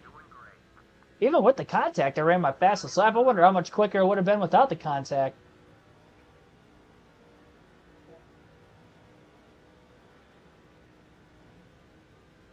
Pass for 14th. Definitely just barely had our nose under that left rear corner panel when he chopped us down.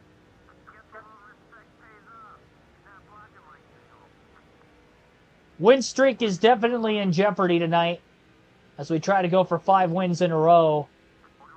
Considering we haven't ran a single lap in the top... Well, we have on pit strategy, I guess, but on natural speed we haven't ran a lap in the top 10. As high as we have been was 4th for a couple laps before we had finally pitted in the middle of green flag stops the last time. We were only maybe 2 or 3 laps away from potentially leading a lap. That's how much longer Biffle had stayed out than us. So if there's just a way we can back that run up just a little bit to get the 5 bonus points there, it would definitely be worth it. Because that might be our only chance to lead in the race. Being 23 seconds off the lead.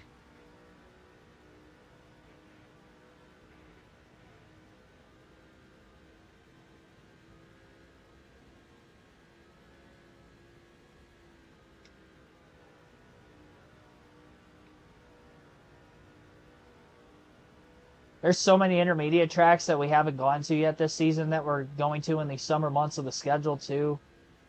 So obviously, you know, we had a lot of short tracks earlier in the year. Darlington kind of races like a short track. I think that's why I had speed there with it being an intermediate. Dover's kind of the same, races like a short track.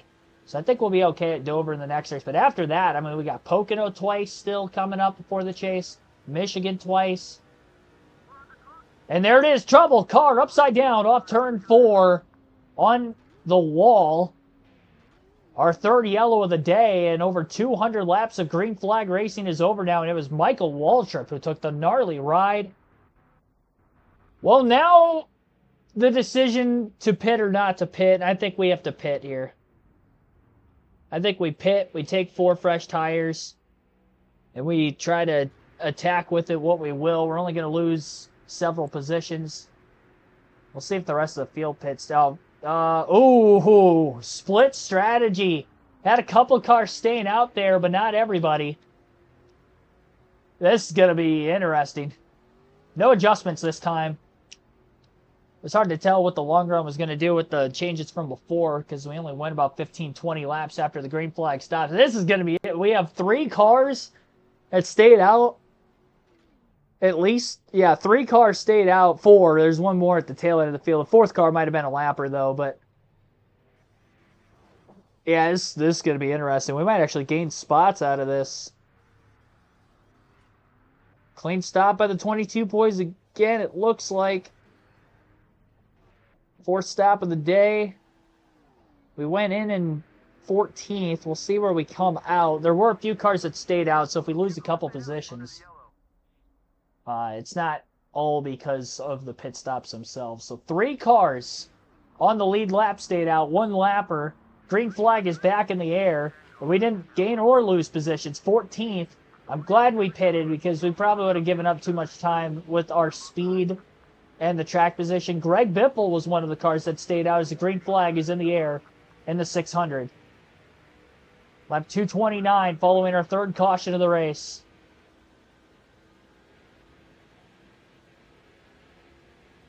A couple lap cars got by us on the bottom, getting up to speed.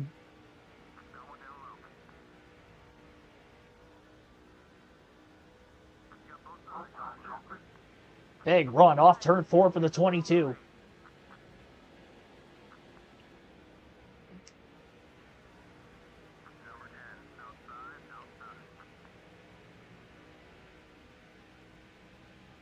Who's going to be the first on fresh tires to get to the lead? Lap cars on the bottom. It's going to take a minute before Biffle's probably going to lose this lead at the front of the field. He's got a couple cars behind him on the same strategy as him. That helps him a little bit. Aggressive line off turn 4 for the 22 car.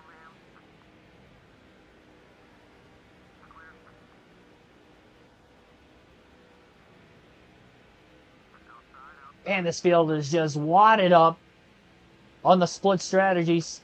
Split strategies, a double file restart with the lap cars. A lot of fast cars up on the outside. Jimmy Johnson is one of them. He lost a lot of time on pit road on the restart. Jimmy is outside the top 10. Blaney to the bottom, going to try to take it 3 wide into turn 1 under Labonte and Johnson. Both wore 4 position.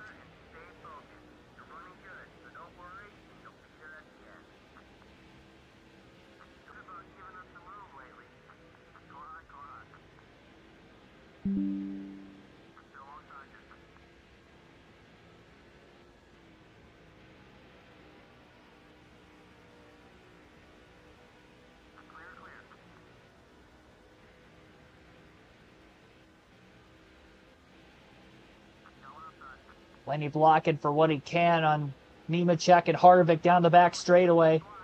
Trouble. Behind. Think there was a crash in turns 3 and 4 yet again. Denny Hamlin goes for a spin. It was right behind Jimmy Johnson. Luckily, Bobby Labonte was able to keep it off of him, or 4th yellow of the race. And I would imagine that this is going to, again, kind of bail out those 3 cars that stayed out of the pits. For sure. The good news is we're in front of Johnson, who is probably the fastest car in the field. Well, we got by him on the restart as he was back in traffic a little bit. We're definitely staying out here. And obviously the cars that stayed out the first time stay out this time as well.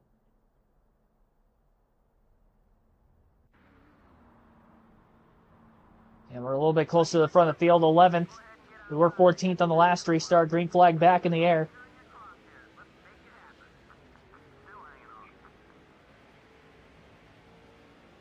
The lap car is getting by on the bottom of the track again on the restart. Oh, Johnson not a lap car. He got to the bottom very quickly.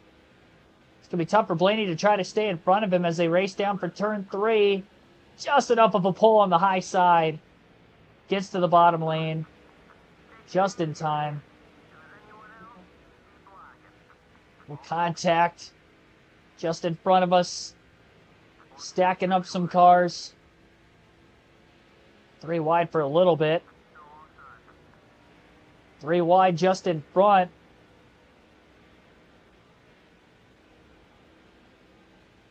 Biffle's still leading the way. Pass on Casey Kane was for 10th place. Busch will be in position on the outside for 9th. Oh, no, he's not. He's a lap down. Never mind. Thought he was on the lead lap. Rough day for Kyle Busch. 2.5 off the lead. See if Hamlin's going to be a spot or not. He is not. Tell the car's more free. That air pressure adjustment a couple stops ago. Out managing the wedge with it. The most free it's been all night. Car's all over my back bumper. Getting the back end of the car up off the ground a little more doesn't help either.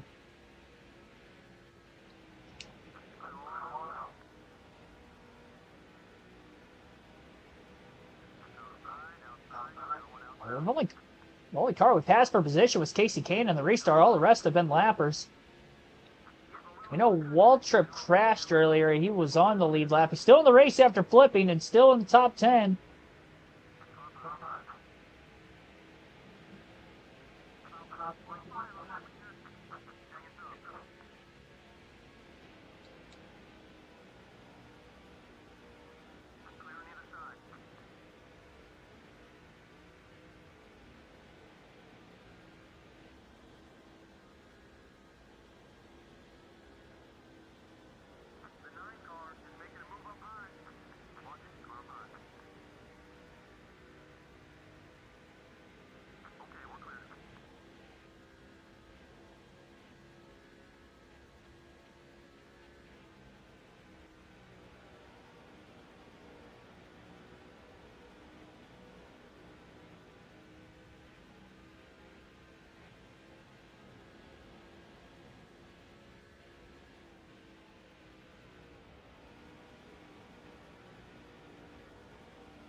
Biffle still leading on the older tires at the front of the field. Not sure where the mix of the fresh tire cars are. You know, how far are they? Are they still fourth on back? Are they up to second? Not sure. Didn't catch Yaley that last green flag run because we stayed green long enough. We catch him for the first time after a restart, and the field's still bunched together a little bit more tight than what it would be later in a green flag run. It's going to get dicey. We're going to catch Yaley within a few laps. Jarrett gets by his teammate Sadler, likely for position. I believe all the cars in front of us are now going to be a spot as we passed Waltrip for 9th. Careful clipping that apron. The car's a little bit more free. Might not be able to take quite as aggressive of a line towards the bottom of the track this time. Which means we could probably carry a little bit more speed on entry as well.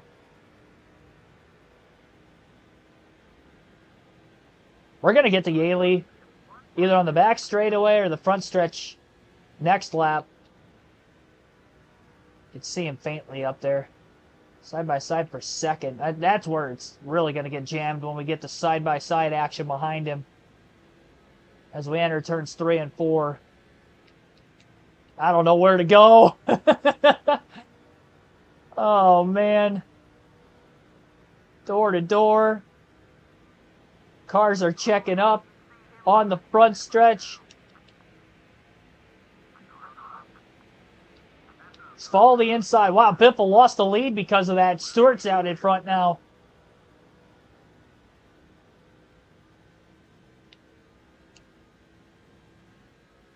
Biffle falls all the way to 7th.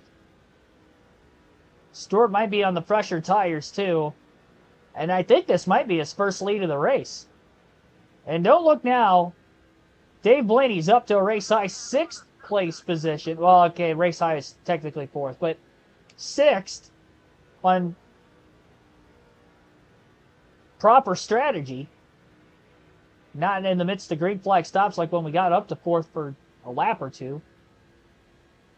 The problem is now is, are we going to keep up with the leaders? Because I don't know that Tony Stewart is on older tires.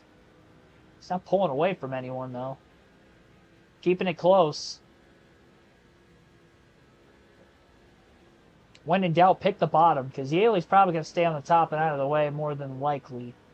It's kind of been the case. Just such a narrow 1.5-mile track, especially when you get in the middle of the corner like that. Or front stretch, for that matter. And not a lot of anywhere to go. You got the grass to the bottom. Wall on the outside. Kenseth now to the lead off turn 4. He gets by Tony Stewart. Kurt Busch is underneath him for second.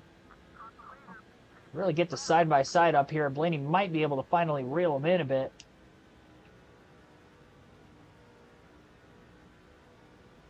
I think the car's maybe a little too free. I think I might have to take that little bit of air pressure back out of it. I think. Well, man, we haven't gotten deep into the run yet. I don't know what the... If we're better in the long run than I have been all day, I might have to keep it there knowing how we're going to have to finish the race on a longer run. There's still 2 pit stops to go. Almost 400 miles in. 150 to go this time by. Kenseth leads. The whole field cycled by Yaley. Blaney behind Stewart trying to get by Sadler. Stewart blocks Sadler. Doesn't cover the bottom in time. Blaney clips the apron. Slides. Big slide. Biffle almost got into him.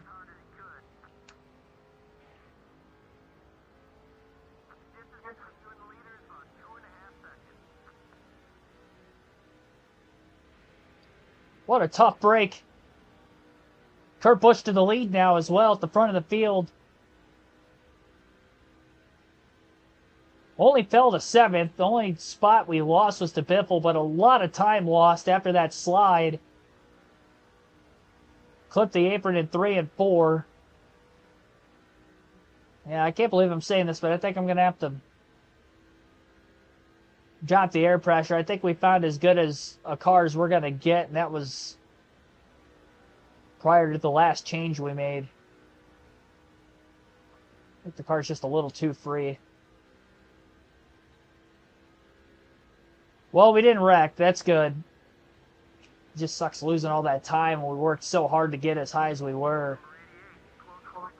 Yaley trying to make this pass on Blaney now, too. We might be holding these guys up behind us. 3 seconds off the lead. Yaley's probably going to slow up the leaders enough. If we can continue to just get by him smoothly, the field will break out a little bit more every time we pass him, too. So we won't have as much pressure from behind constantly over the run, I would hope.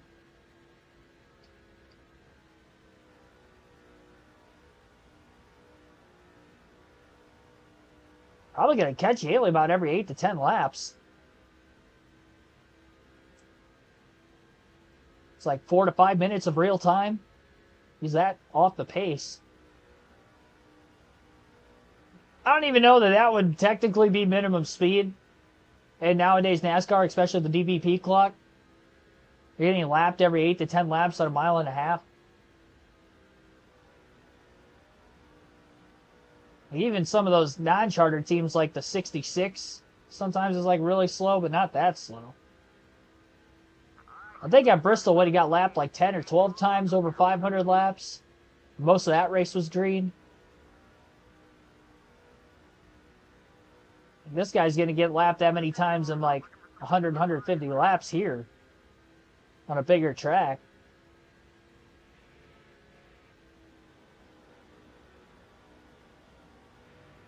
That really spaced out the top half dozen. As expected. McMurray checks up behind us as we pass Yaley on the front stretch. The lead goes from 3.1 to 2.6. So about a half a second gain. Clip that apron again. I didn't really get loose that time, thankfully. Yeah, it's too free. It's too free, so when I'm turning in the corners, it kind of turns a little too much, and that's why I'm starting to clip it more. You can definitely see the car wiggling a lot more in the corner than what it was earlier. Way more.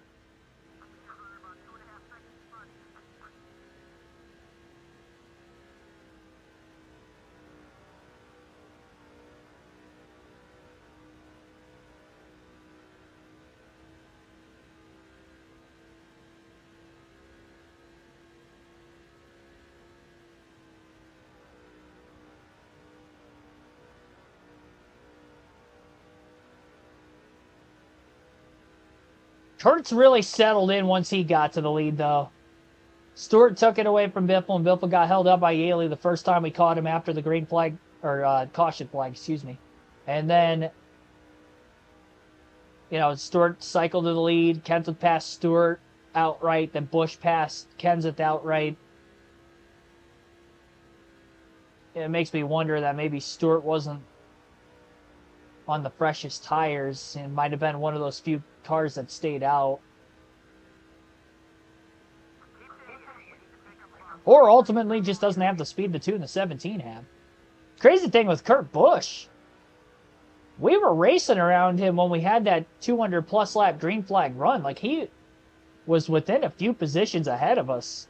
And at one point, we were closing in behind him before the last green flag stop that we had.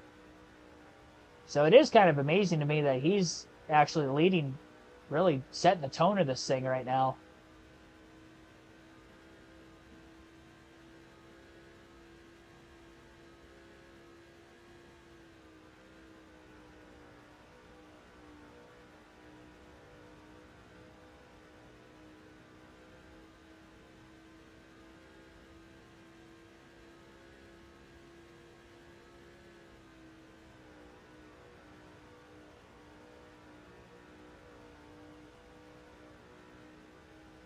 I think Kenseth might be at the tail end of the line of cars up ahead of us, too.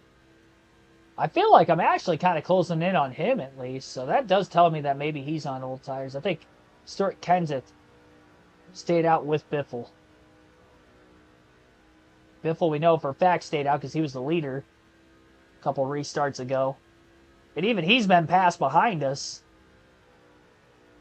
Or no, he got back. That's right. He got back around us when I got really loose on the apron because we were ahead of him. That's how I lost a spot. So he's in 5th. He passed Kenseth. So if he passed Kenseth on older tires, Kenseth's got to be on the same tires as him. Because Biffle has had speed. I mean, him and Johnson were leading a bunch of laps. Speaking of Jimmy Johnson, by the way, who really fell behind during those caution flag pit stops in the last couple restarts, I see him closing up behind us. He got McMurray, then Dale Jarrett, then Jimmy Johnson. If Johnson gets to us, he's going to be very hard to hold off, but he's slowly getting his way back through the field. It seems like you're back in traffic. It's a grind for everybody. It doesn't matter who it is, us included.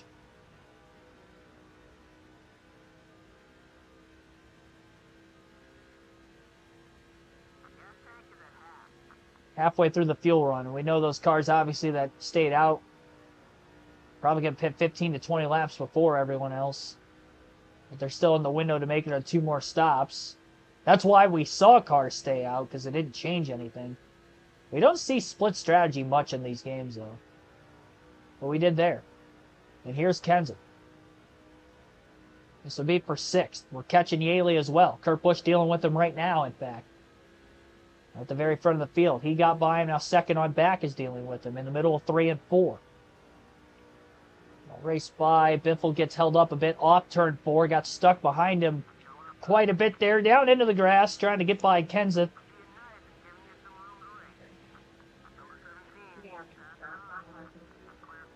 Pass to the grass. Get by Kenseth. Picked him behind Yaley. So we're back up to 6th again where we were off the restart initially. Thank you, JJ. Glad I didn't get too loose, because I got loose a couple times when I've clipped it with the left side tires. Like I just did. 2.1 seconds. 2.1, 2.2 off the lead. Trying to stick with the 5th place car of Greg Biffle. Tony Stewart looks like he's in 3rd. Dale Jr. is in 4th. Not quite sure who's in 2nd.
Lower entry to the bottom of the track in 3 and 4 that time for Blaney. Really trying to get a run on the 16 car. Biffle probably a stronger car, but not on a tire advantage like the 22 is. Very slight, 15 to 20 laps. Really, the deeper we get into this run, more and more equal they'll become. Blaney having a hard time trying to break up into the top 5 here. Dale Jr.'s battling Tony Stewart for that position as well, just up ahead. And then another battle going on for the lead. Kind of have 3 separate battles going on in the top half dozen spots.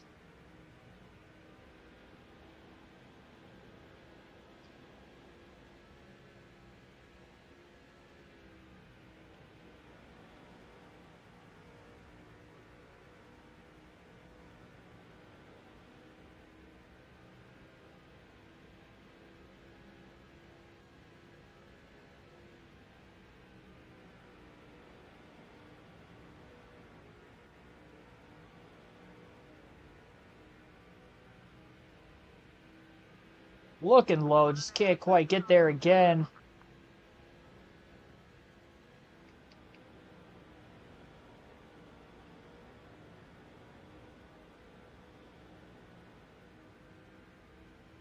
Two to 3 more laps away from catching the 18 car. Maybe that'll be the opportunity Blaney's going to have to pass. Luckily, we do have a slow car. Slow enough to kind of hold everybody up. Second off the lead. It's very tight, at the front of the field. And 129 laps to go. We're in the fuel window. If we were to catch our 5th caution of the race, we would definitely see everybody hit pit road.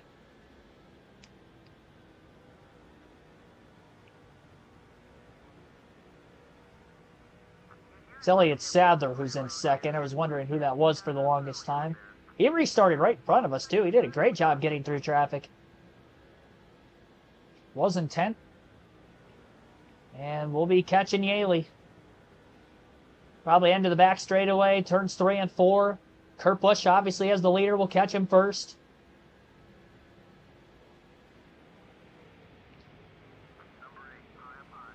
A little bit of a stack up. Oh, Biffle slid up in the middle of the track. Look at that. Up to 3rd for Blaney.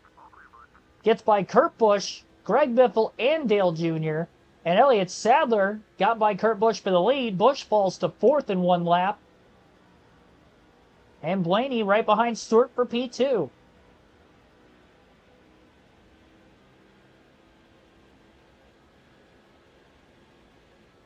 I don't know if Sadler's led it all today. Prior. But he's leading now. And we know Stewart's got older tires. So this could be a battle for 2nd that Blaney could win.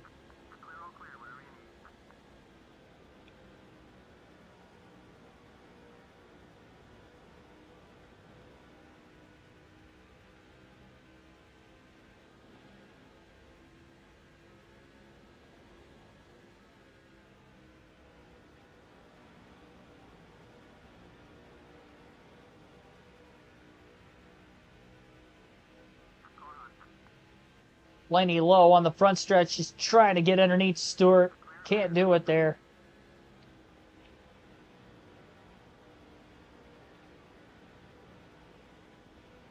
Working so hard to try to make this pass.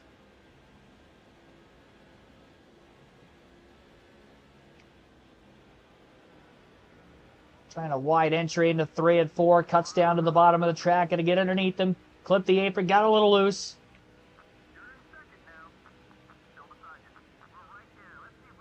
That contact really held us up.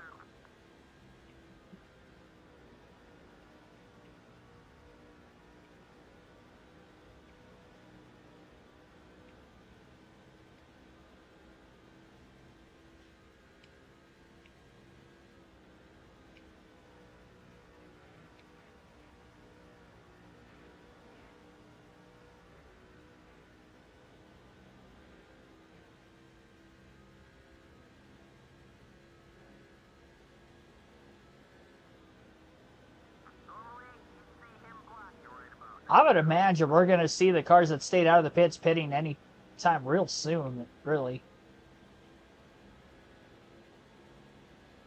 And about 15 laps before us, they'll definitely pit. That'll definitely be our pathway around Stewart.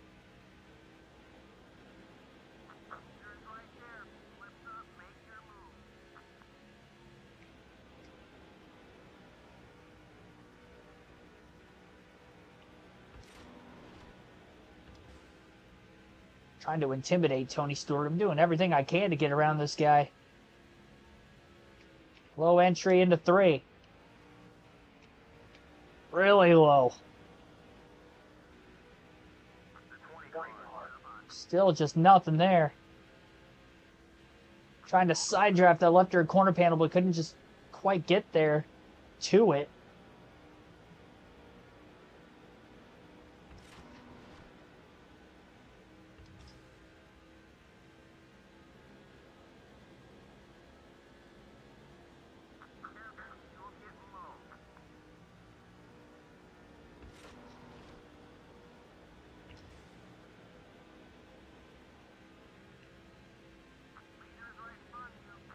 Quarter of a tank of gas left. I was really loose, driving it off into turn 1. Trying so hard. Oh, that didn't help.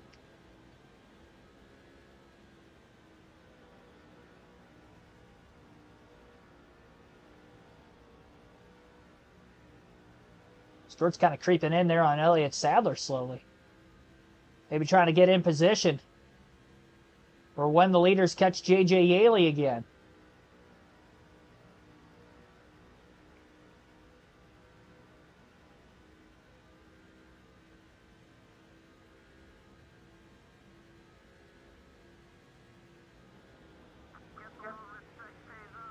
A move to the outside for Blaney is going to be tight. Off turn 4, splitting around the 18. Desperation move to try to get to the lead. Got by Stewart for second. Kind of riding the wall there off turn 4. But it cost us just enough momentum. Sadler holds on.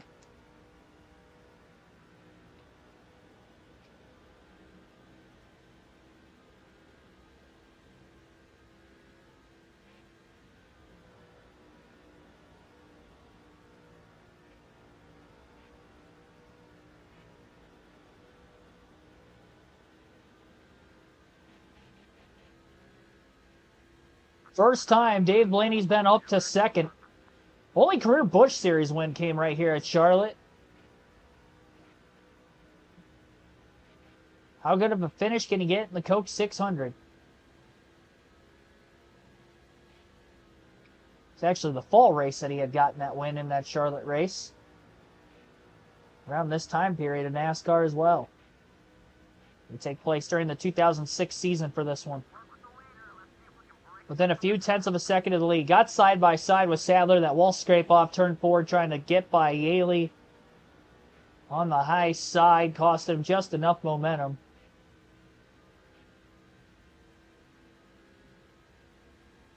Really going for it here.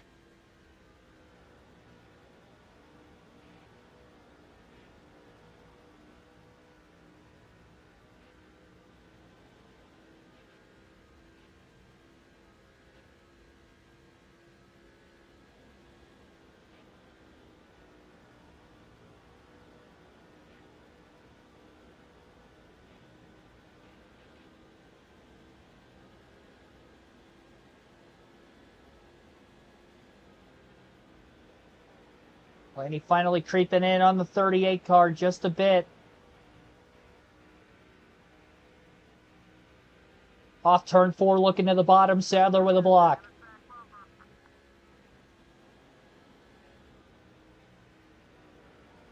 Blaney has not led a lap all race.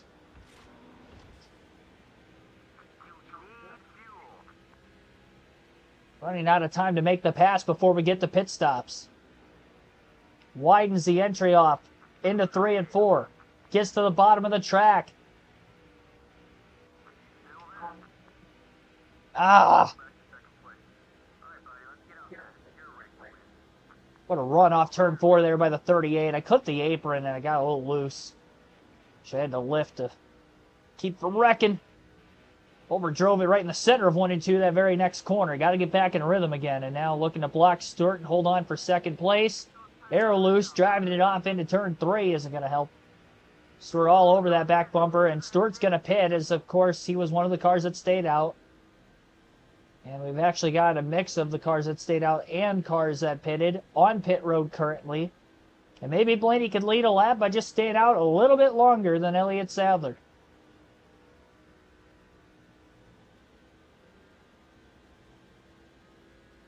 And I think Sadler's pitting this time, so we'll do just that. We'll stay out 1 lap, lead a lap, then come in.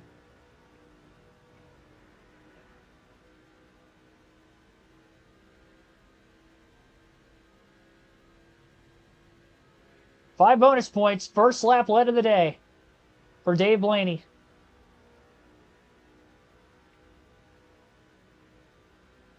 It took an awfully long time to get to the lead, but we finally did it. It wasn't maybe naturally, but at least we led a lap. Took 289 of them. So now get a short pit. Don't want to give up too much time to Elliott Sadler. And we are going to drop the air pressure just that little bit there. Back to where it was. So slight adjustment change. Still not going to mess with the wedge.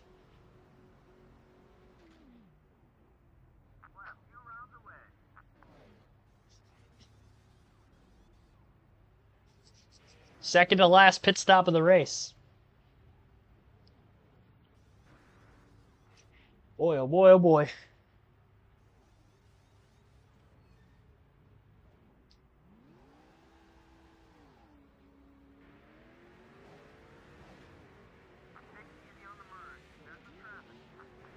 Side by side with Dale Jarrett coming out of the pits there initially. Kurt Busch staying back out to lead some laps. Playing pit stop by the 22. Quite a few cars pitted before us.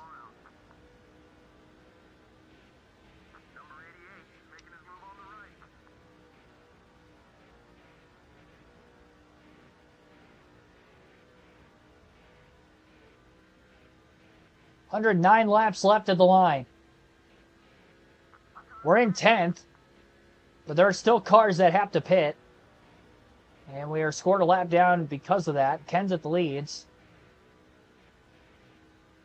He's hoping for a caution to trap almost everybody in this race, a lap down or more. More for those who were already a lap down. We had trouble off turn 4, but no yellow for it. A lot of smoke. One car's up against the wall. I can't tell who that is on the front stretch. It's Tony Stewart. And if we would have had that yellow flag, we would have been trapped a lap down. And that would be the danger of short pitting, but we do get by Stewart for position there through turns 1 and 2. Yaley holding up McMurray, holding up Biffle. A big moment by Stewart was very costly for him. Nowhere to go. Oh, 22 with a major problem there.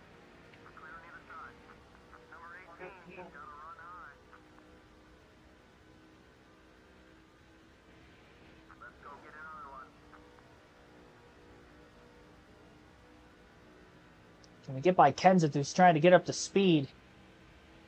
Back straightaway, 22 car pulls him a little bit, has the nose out in front, but obviously can't clear on the outside, entering turns 3 and 4. Lost a lot of time behind the 18. Sadler leads here in the Coca-Cola 600. Dave Blaney led for 1 lap and then came to pit road.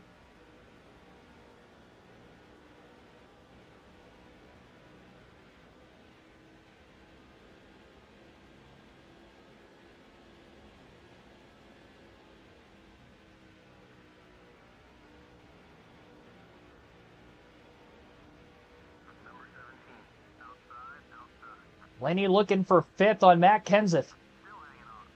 6.2 seconds off of Sadler. Honestly, I'm starting to think, and I kind of figured before, because I think we've had scenarios like this. I just think the 22 team's pit crew is just slower now that we're in worser equipment.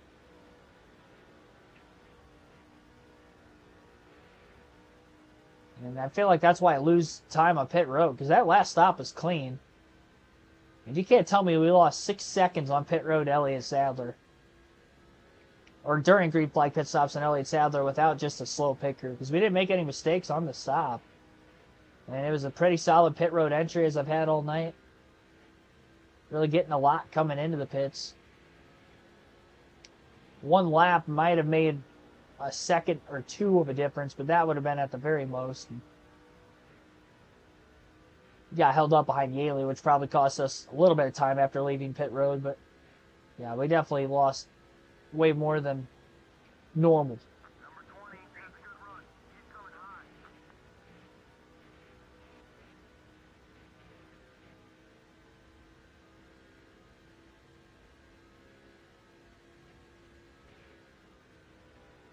Kenseth's going to get by Stewart as well for 6th.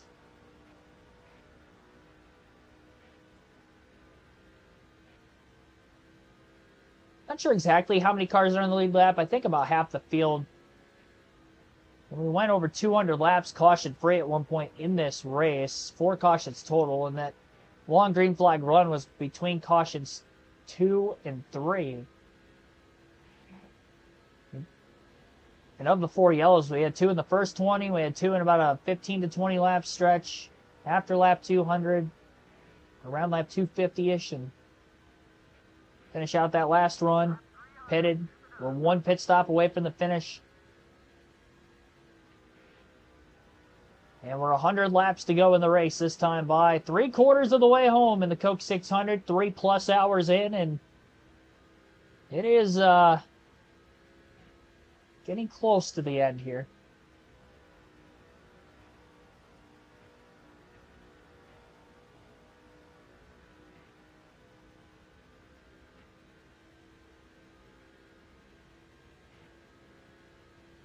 I hope Sadler's going to struggle in lap traffic every time he catches Yaley. Really try to eat into this gap as much as we can.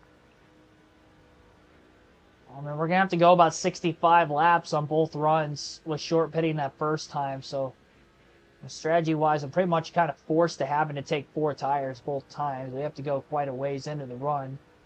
67 laps was the least amount of laps we made it on a full run with no caution. So we could definitely go 65 twice.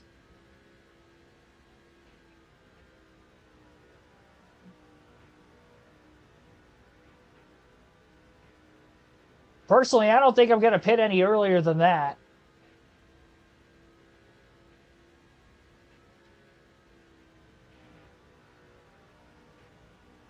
Shout out to Jamie McMurray in 4th. Place where he got his first career win at here at Charlotte. Yaley definitely held up Sadler because he's now 5.8, 5.9 ahead of us. It was about 6.2. It's only really slowed him up a few tenths of a second on one lap. McMurray about to catch the 18 car. Turns 3 and 4 here. Yaley getting out of the way. Blaney couldn't get underneath of McMurray, but he does get in line behind him. Tony Stewart held up out of the rear view of the 22.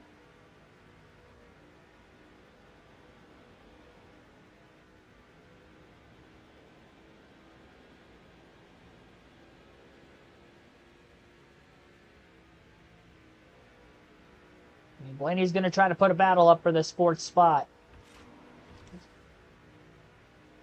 Trying to get McMurray a little on the loose side there with the intimidation.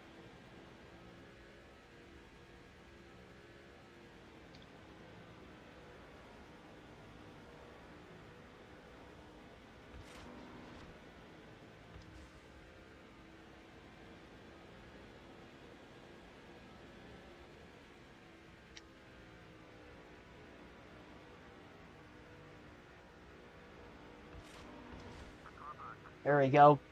Got loose enough that time. Clean pass off turn 4 for 4th for Blaney.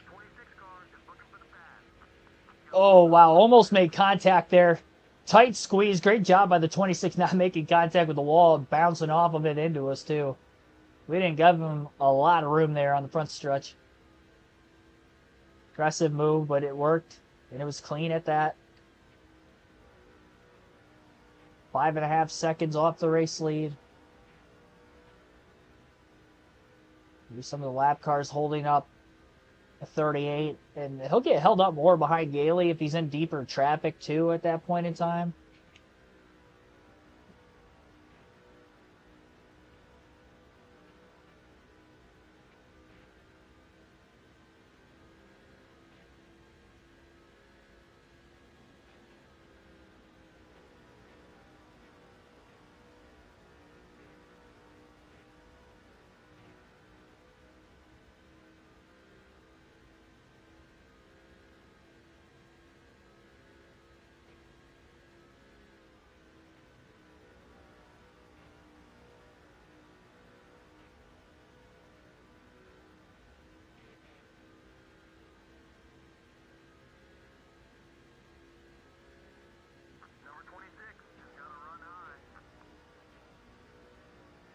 And 20 likes on the stream so far. I appreciate that, everybody that has hit the like button. If you haven't done so, be sure to do so. See if we can get that up to 25 likes before the finish of the stream.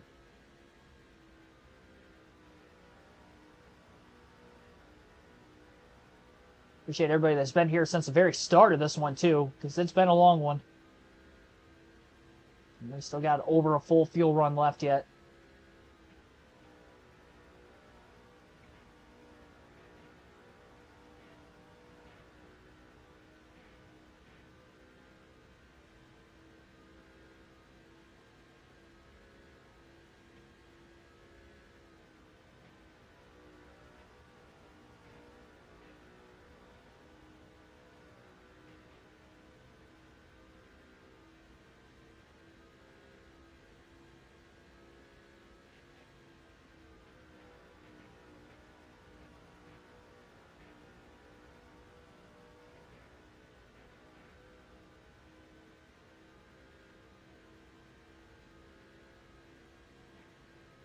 Got some cars running side by side up there. Probably a lap or maybe second, third place. Somewhere around that point. I don't know who exactly might have cycled ahead of us. Or maybe Kurt Busch. I know Stewart got up against the wall at one point. Sadler leads.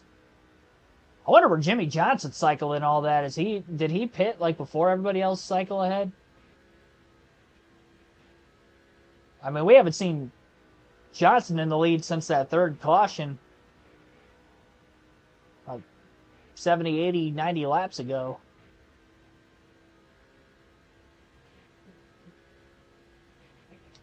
There's Yaley up ahead.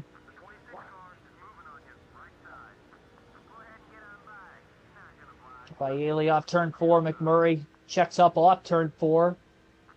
Sits behind the 18. Still about 5.6 seconds off lead for ourselves currently.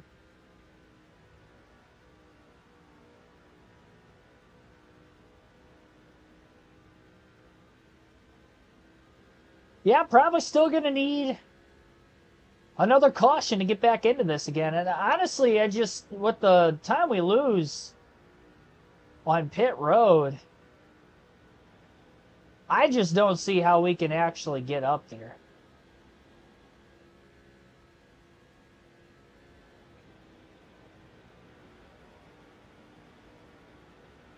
Having to go almost a full run, I'm forced to have to take 4 tires again.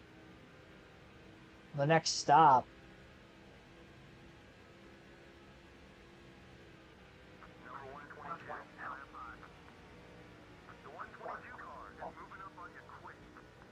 We got our 5 bonus points for leading a lap during the last green flag pit cycling. So again, that's good.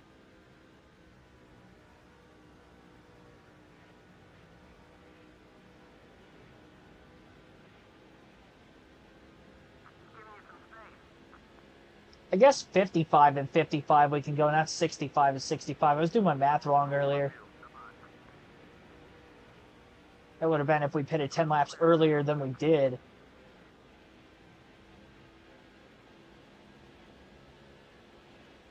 I mean, the only other thing we could do to kind of risk it is go as far as we can. See where the tire wear ends up. Fuel only. Take enough to make it to the end, which is probably going to be close to a full tank anyway. Maybe we get down to 45 or so to go. We can get away with 3/4 of a tank. Really try to risk it to keep the win streak alive at the very least. Because I don't know how we're going to make up 5 seconds with another pit stop.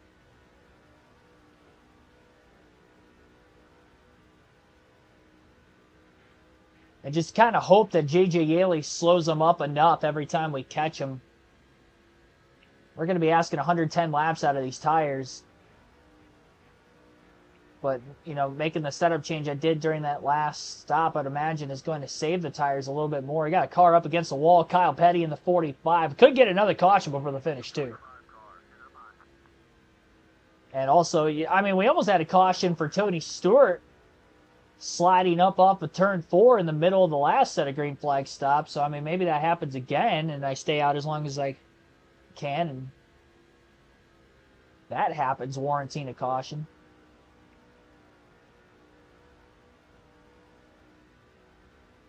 Traps most of the field a lap down.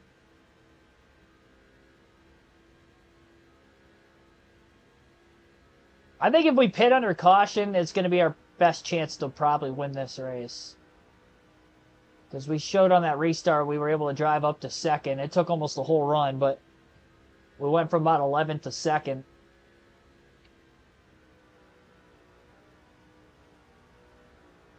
Stays green the rest of the way. I just don't see how we gain the time needed.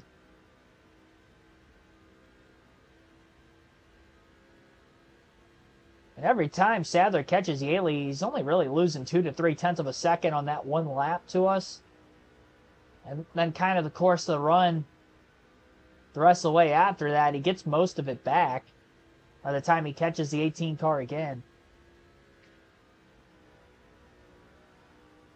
I definitely think if we can get to third, before we pit again.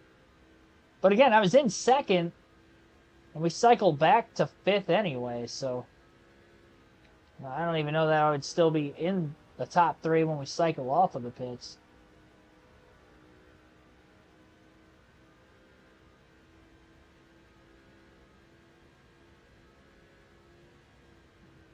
There's Yaley.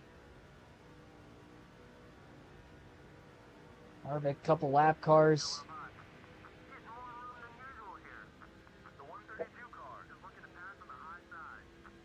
I don't even know if Sadler got held up that time. 10th? If that. Down under 90 to go.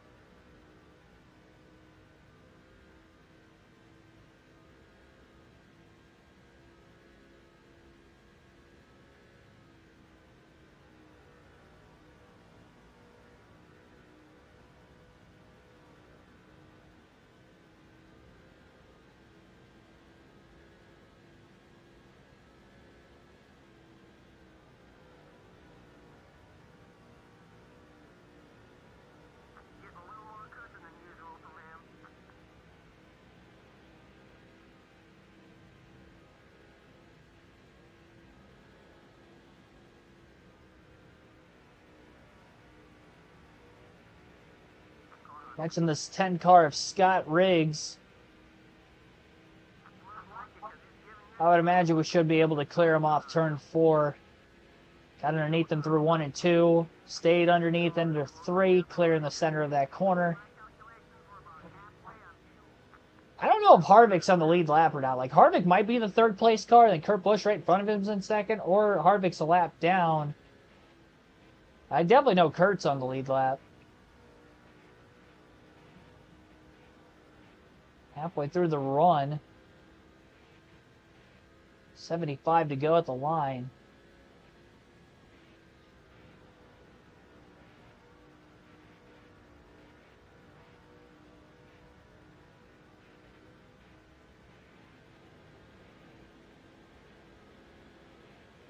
.8 off the lead.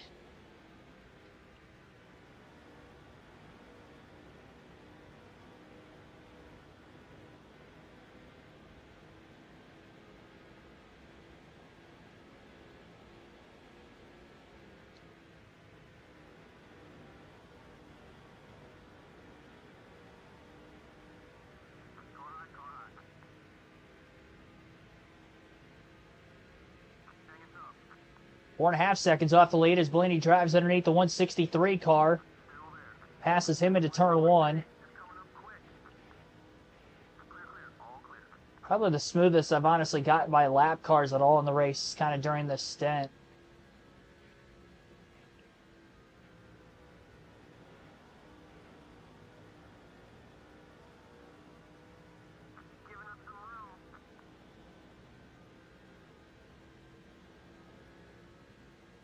Sadler's got to be struggling in lap traffic or something right now because we've ate into that lead all of a sudden. It's 4.3.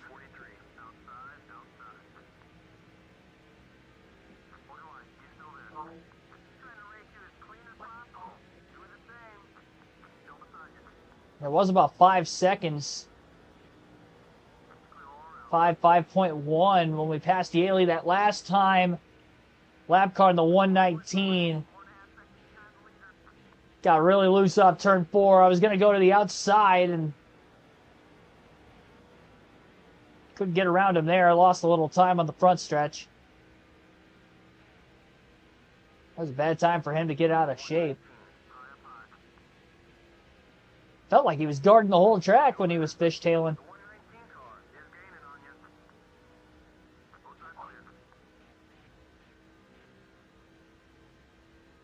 .9. I believe Yaley just held up Sadler through 3 and 4 that last lap, and he is now going to be in front of Kurt Busch and Kevin Harvick, probably entering turn 3 this lap. How much ground can Dave Blaney catch on these two? 70 laps to go at the line. Harvick underneath Busch entering 3 before they catch him. They're both holding up. Yaley's all over the track, started bottom, went to the outside, and that pass on Kurt will be for 3rd. Gets by Yaley as well, and here we go. Well, I knew we'd drive to 3rd before the end of the run. I don't know if Harvick's a spot or not, though.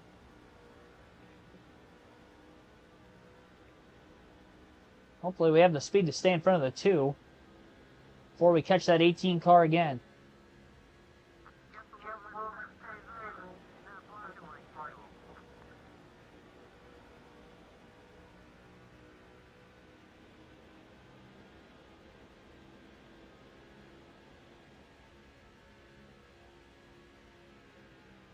Having more grip with this setup.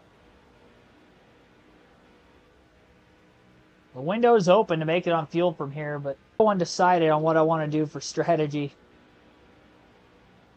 Well, these tires make it all the way to the finish. I don't even know if they're going to make it if I...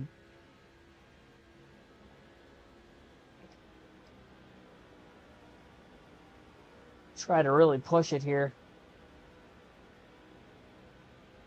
Just want to win this thing so badly.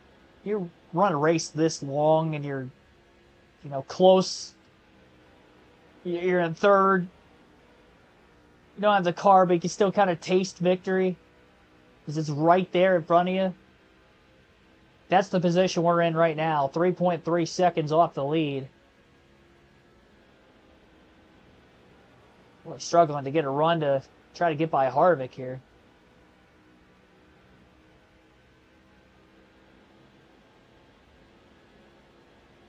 They're pulling Kurt Busch, though.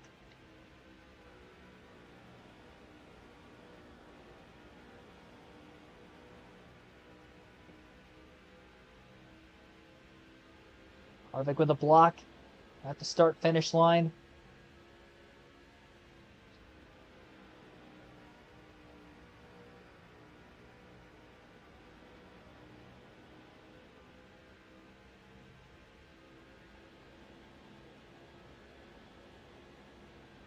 Try to maybe force Harvick a little wider. I don't think we're close enough to him, though, and he didn't even try to mimic the line that time. Lost a little ground.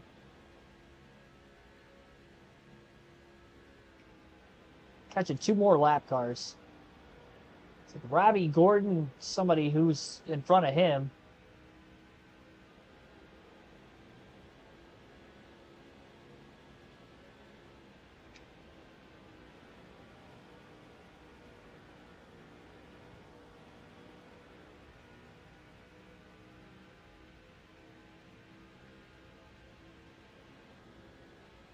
.9. Difference between 1st and 3rd. Robbie Gordon, Jeff Burton, the 2 lap cars in front of the 29 and the 22.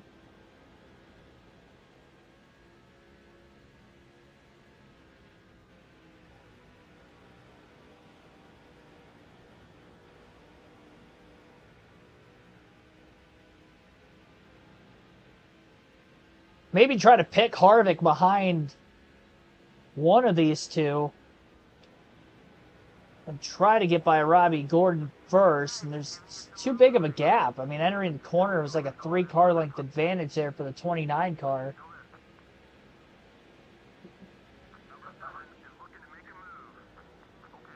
Harvick underneath Jeff Burton through 3 and 4.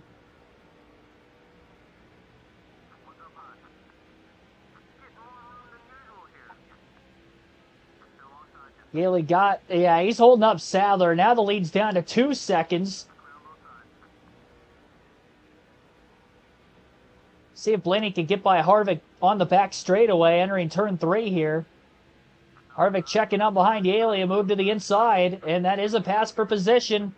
Has to sweep to the outside to get by the 18 car, a little wall straight.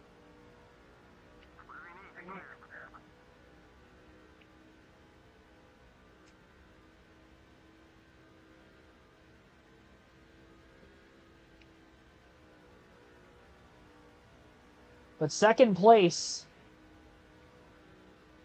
got the position, but from about 2 to 2.1 off the lead, one lap, to about 2.5 seconds off the lead the next. So he did lose time to Sadler.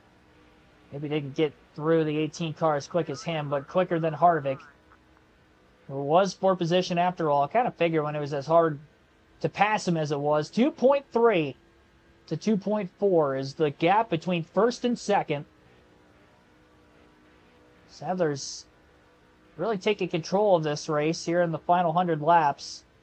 Post the last green flag pit stops, really. Blaney just trying to chip away. And again, he's right back into second. Took most of the run to get back into second place. Such a tough decision on what to do here. I don't really think there's a wrong answer. You know,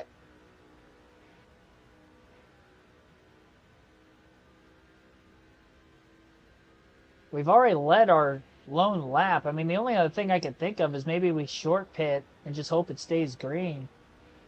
Honestly, I don't think I'm going to do that. I think as soon as that 38 car pits, I'm pitting too. Or the 29, and I'll pit the next lap. Kind of stay with him at least so I don't fall behind too far. I think we just got to stay on the same strategy at this point as the 38. And being this far back, you know, if he pits, I can make the decision to pit with him. And I kind of think that that's the way we're going to settle this thing. Like, I could pit right now, but then I'd risk getting trapped a lap down with a caution, and that ruins everything and then some.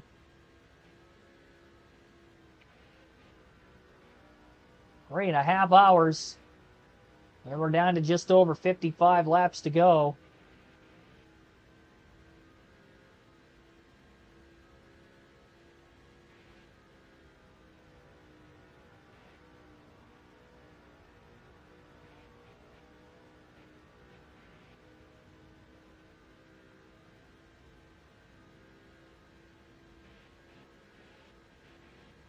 Starting to lose a little time to him. Just a little bit quicker when we're both not in traffic.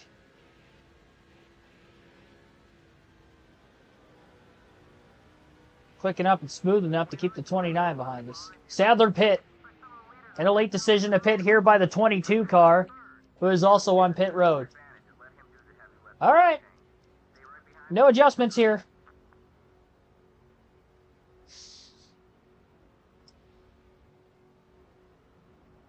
Sadler pits, Blaney pits. Needs to be a quick stop. We were 2.5 seconds off the lead in second place. Saw the 38 come in. Oh no, a mistake by the Jackman. Second mistake on a pit stop under green flag conditions for the 22 today. 38 hasn't left yet, I don't think. Maybe he did. He might be long gone, actually, now I think. Oh, boy. Oh, boy. Wow, we lost a lot of time. Not the time for a slow stop. We got another car blowing up. It's Denny Hamlin on the bottom of the track. Get out of his way. I didn't see Sadler.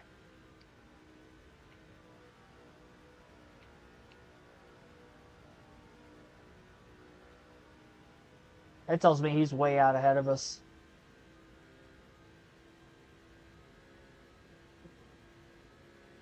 It's Jimmy Johnson. Well, at least we're still in front of JJ.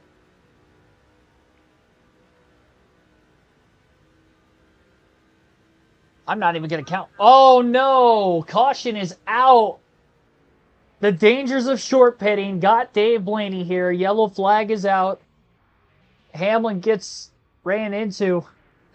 Oh, big stack up there off turn 4.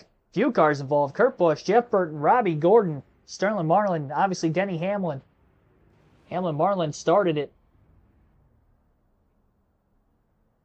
Well, we're going to have to stay out and hope we get the wave around.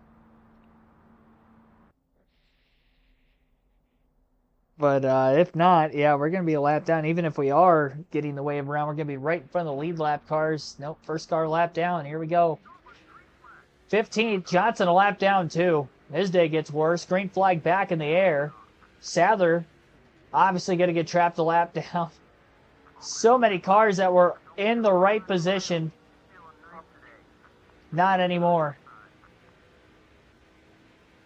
And Blaney trying to hold on to the free pass spot. 50 laps to go. 49 for the leaders here in the Coca-Cola 600.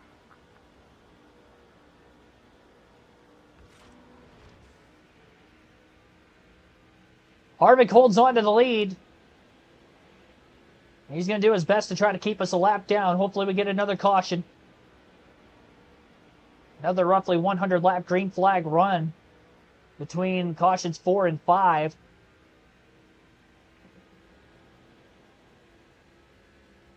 Everybody's going to be good on fuel to the finish.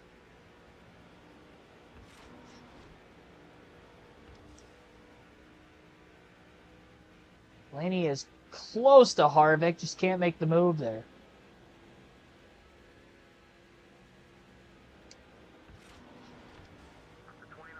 We got loose that time.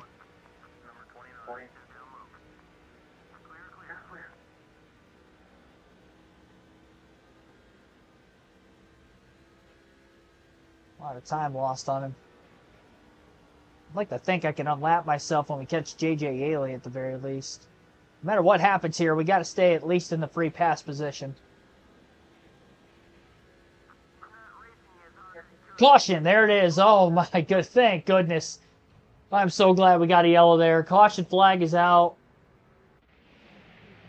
And this time it's debris, and it's on Sterling Marlin's car, and it looked like the front bumper might have come off. Either that or his hood. Honestly, I don't think that's going to be the last debris yellow, because he's got quite a bit of damage, and there are obviously other cars that were involved in that incident as well.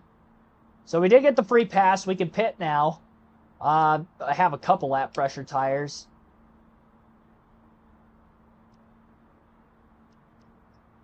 Top off on fuel just for the heck of it. Not going to lose any spots. I'm going to put that air pressure back in. I know the car was looser before, but we're going to be aggressive with it.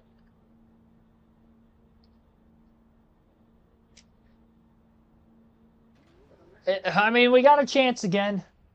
Try to come back from a lap down. An untimely caution. We held on to the free pass spot on the restart. We got a quick yellow after a few laps. Our 6th caution of the race. This might not be the last yellow. We're going to be at the tail end of the longest line anyway.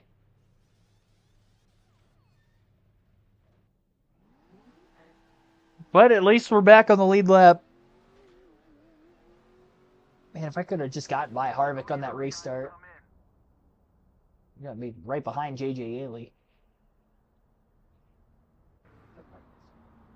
Yeah, tail end of the longest line. Here we go. Green flag back in the air.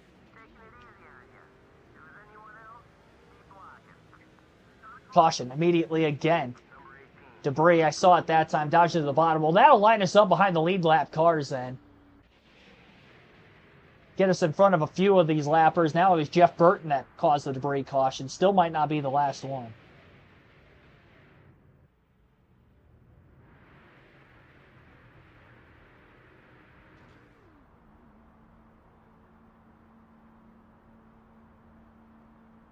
I mean, why not keep coming in, you know?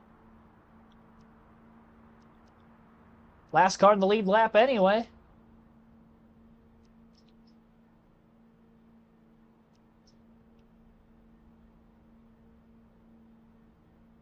Oh, man. All right. Both of those cautions helped us. I don't want any more, though. But I think we're still going to be getting more debris yellows. I don't want any more. This gets us past a few more lap cars, so in that essence, it doesn't hurt us. Actually helps us just a little bit more. But any other caution beyond this, it just takes away more laps from us to try to fight our way up to the best finish we can. And it took us almost a full fuel run to go from like 11th to 2nd, so I'm still not expecting to get to the lead, but we could at least get maybe a top 5 out of it. Green flag back in the air. 16th. Lost a spot to Biffle, who Might have unlapped himself on that restart before the caution. Jimmy Johnson got the free pass. I see him back there, so he's back in it again. And there's another yellow. Oh, I almost ran it over. That was a hood. I think that was Marlin's hood then. Yeah, I'm not pitting anymore. I don't want to lose any more spots at this point. And it was Marlin's hood, and I would imagine Jeff Burton's hood will be next. It's caution number 7. Quite a few guys ran over that debris. Yeah, we're running out of laps now. Cautions breeding cautions late in the Coke 600. We're down to just 34 to go.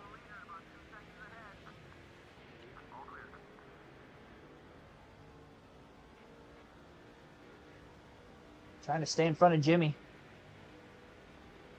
3 wide just up ahead. Got to get back by Yaley. I don't know how he got back out in front of us. He's going to hold up Johnson behind us.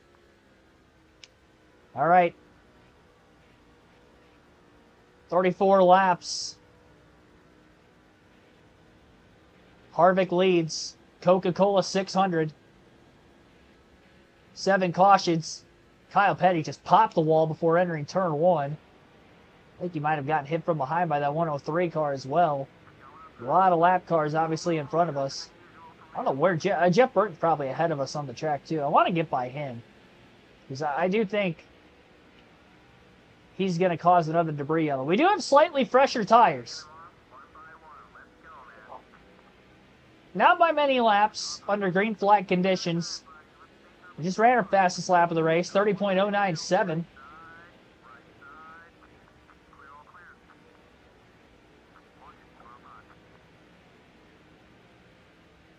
Move is for a spot under almost said Jeff Burton, Dale Jarrett.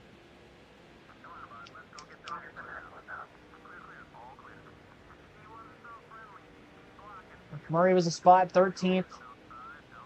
Jeff Burton's on the outside lane right now.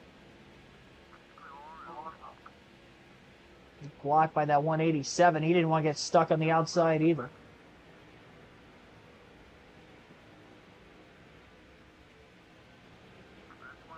There's contact with the 43.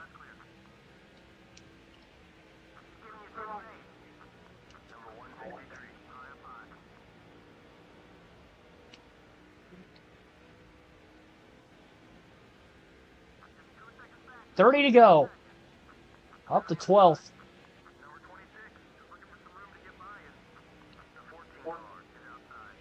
Just getting underneath Greg Biffle. He was side by side. The lap car slowed him up enough. This is for 11th. Blaney's got him. Still got a mix of lap cars up here. A lot of them in that outside lane. I think Waltrip got a little loose on the bottom just in front, but we didn't have to check up for that. We were a little too far behind him at that point.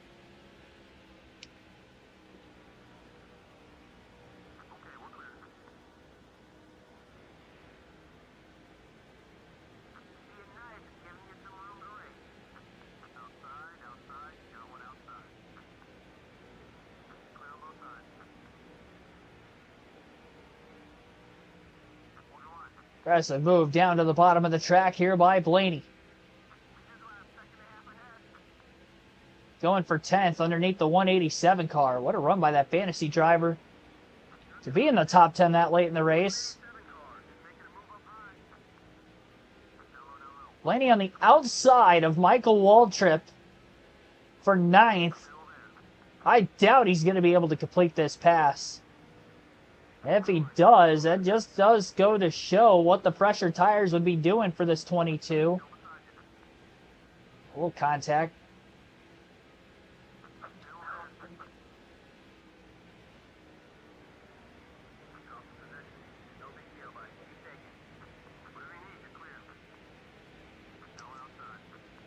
I almost got put 3 wide middle. That would have been dicey. Got by Nemechek, who was a lap down. Vickers for position, that's for 9th. We are going to catch Yaley probably 3 more times, I would expect, the rest of this race. And we're about to catch him for the first time since this 7th caution within a couple of laps. Blaney just getting the nose underneath Waltrip. Passes him for 8th. And now there's a big gap up to Casey Kane in 7th. But Again, Harvick going to be the first to catch Yaley. Kind of gap in second place. Kurt Busch just a little bit right now. Some battle side by side for position. We've got a slight tire advantage.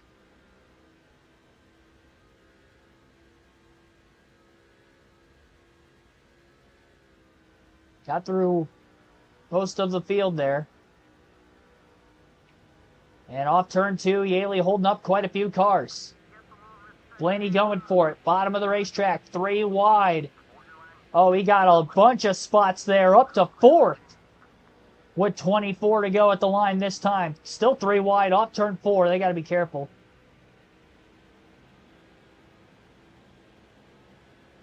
How about Truex?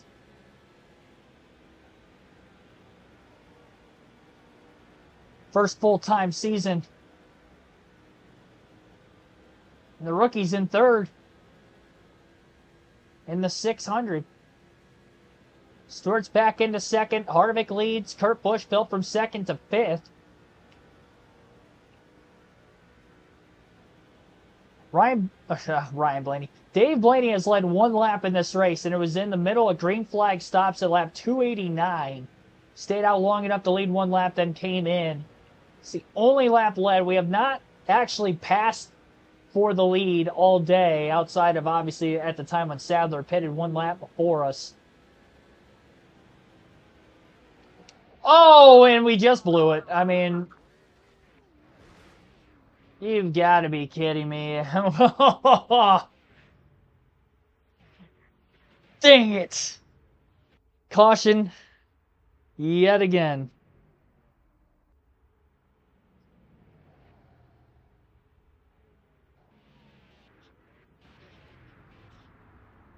That's tough.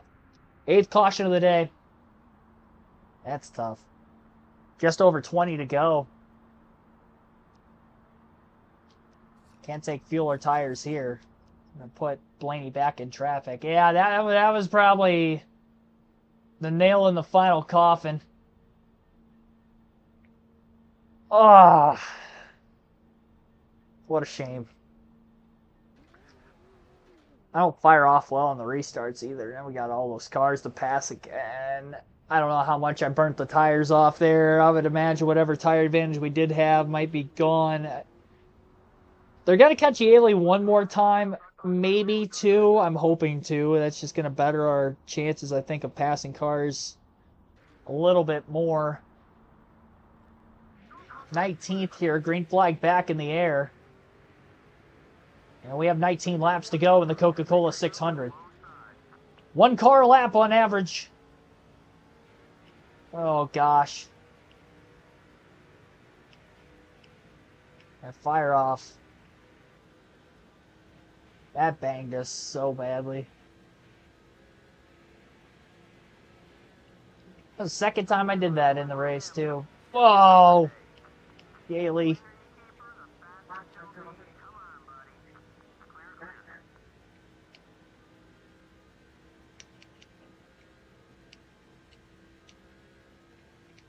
Man, this restart was way worse for me than the last one. I mean, getting in the wall in 3 and 4 didn't help there, but Truex to the lead. Got by Harvick. Yeah, I think I burnt the tires off of it a little bit because I am not reeling these guys in nearly as quick as I did earlier. Go figure.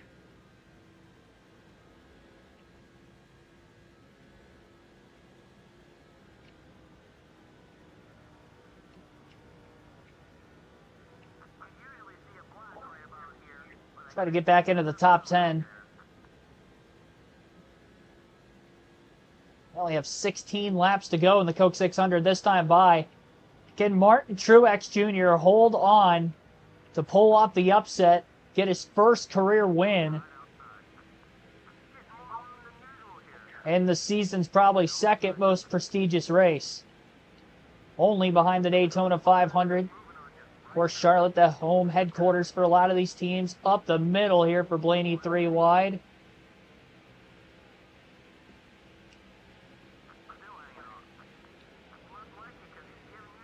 What a crossover underneath Tony Raines there.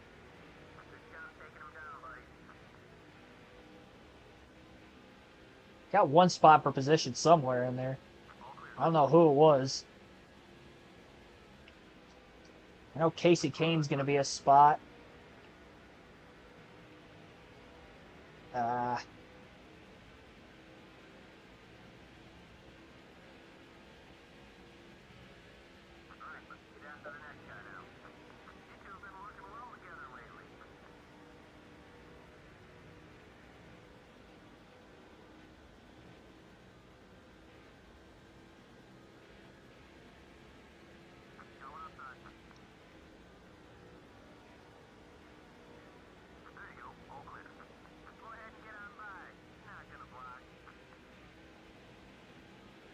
Like I said, the leaders are going to catch Yaley at least once. I'm way further back in the pack, though, for when we catch him this time.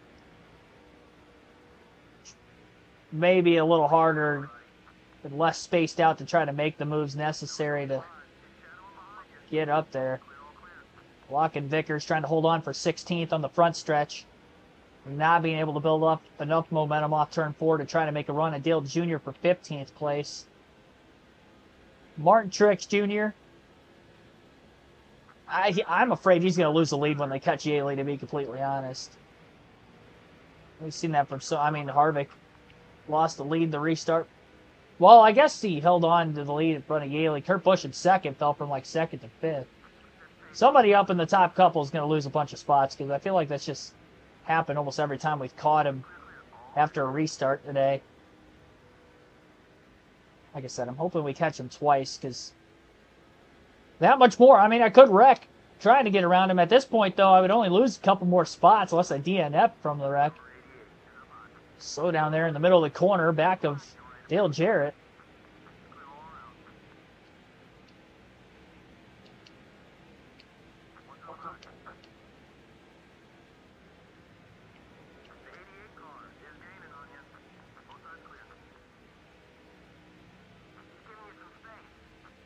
Ten laps to go this time by.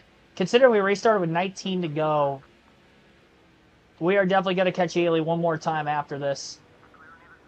We're going to catch him with probably 1 or 2 laps left in this race the second time we get to him.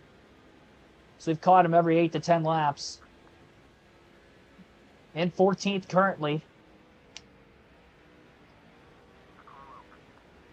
I don't even know where to go here.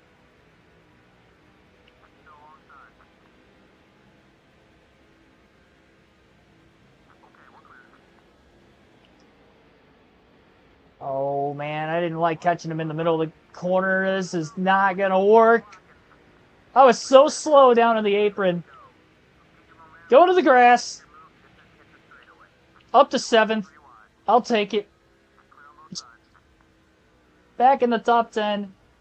I was going so slow down on the apron just because I didn't know where to go. And I knew I could pass cars.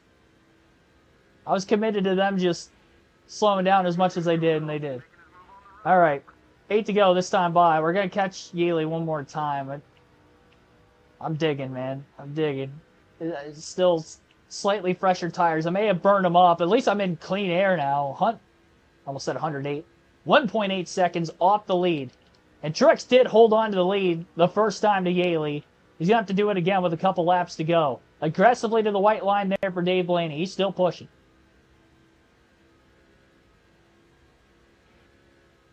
I think we can catch that next group of 3 before the end of the race. I don't know about the 3 ahead of them.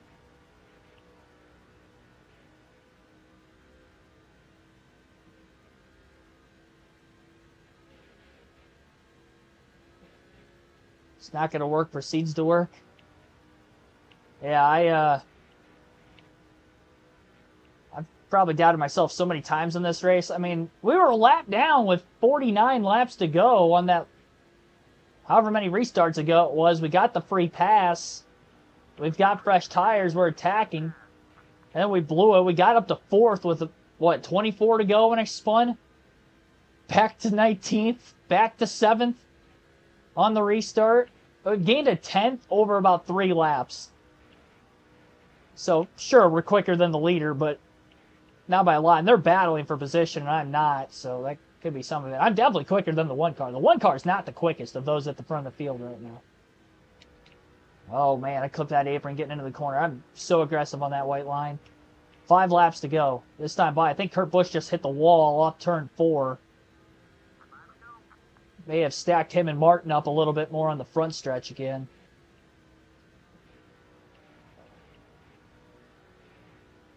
Is that Jimmy Johnson? I can't tell who that is in front of Kurt Busch. He's at a topsy-turvy day as well. He had the free pass, not the last caution, but the yellow before that.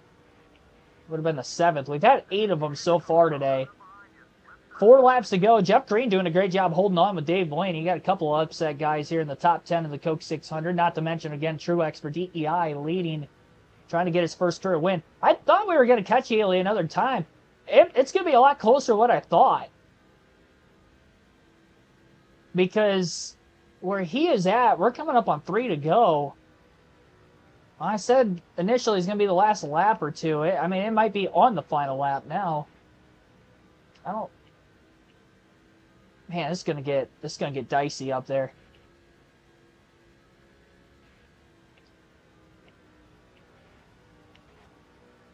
Busch, Mark Martin running that upper line. It's Tony Stewart that's ahead of Kurt Busch in 4th.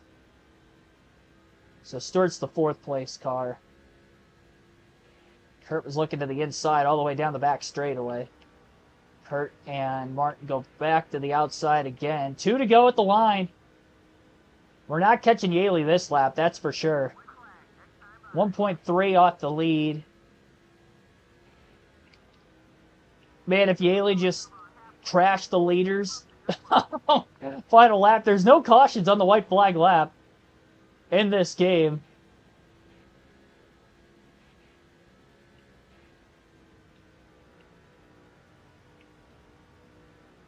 It might be anticlimactic for us if we don't catch him, but I think they're going to get him. I think they're going to get him on the back straightaway. Final lap of the Coca-Cola 600. Kind of overdrove turn 1 a little bit on entry there. Maybe they won't catch him. I don't know, man.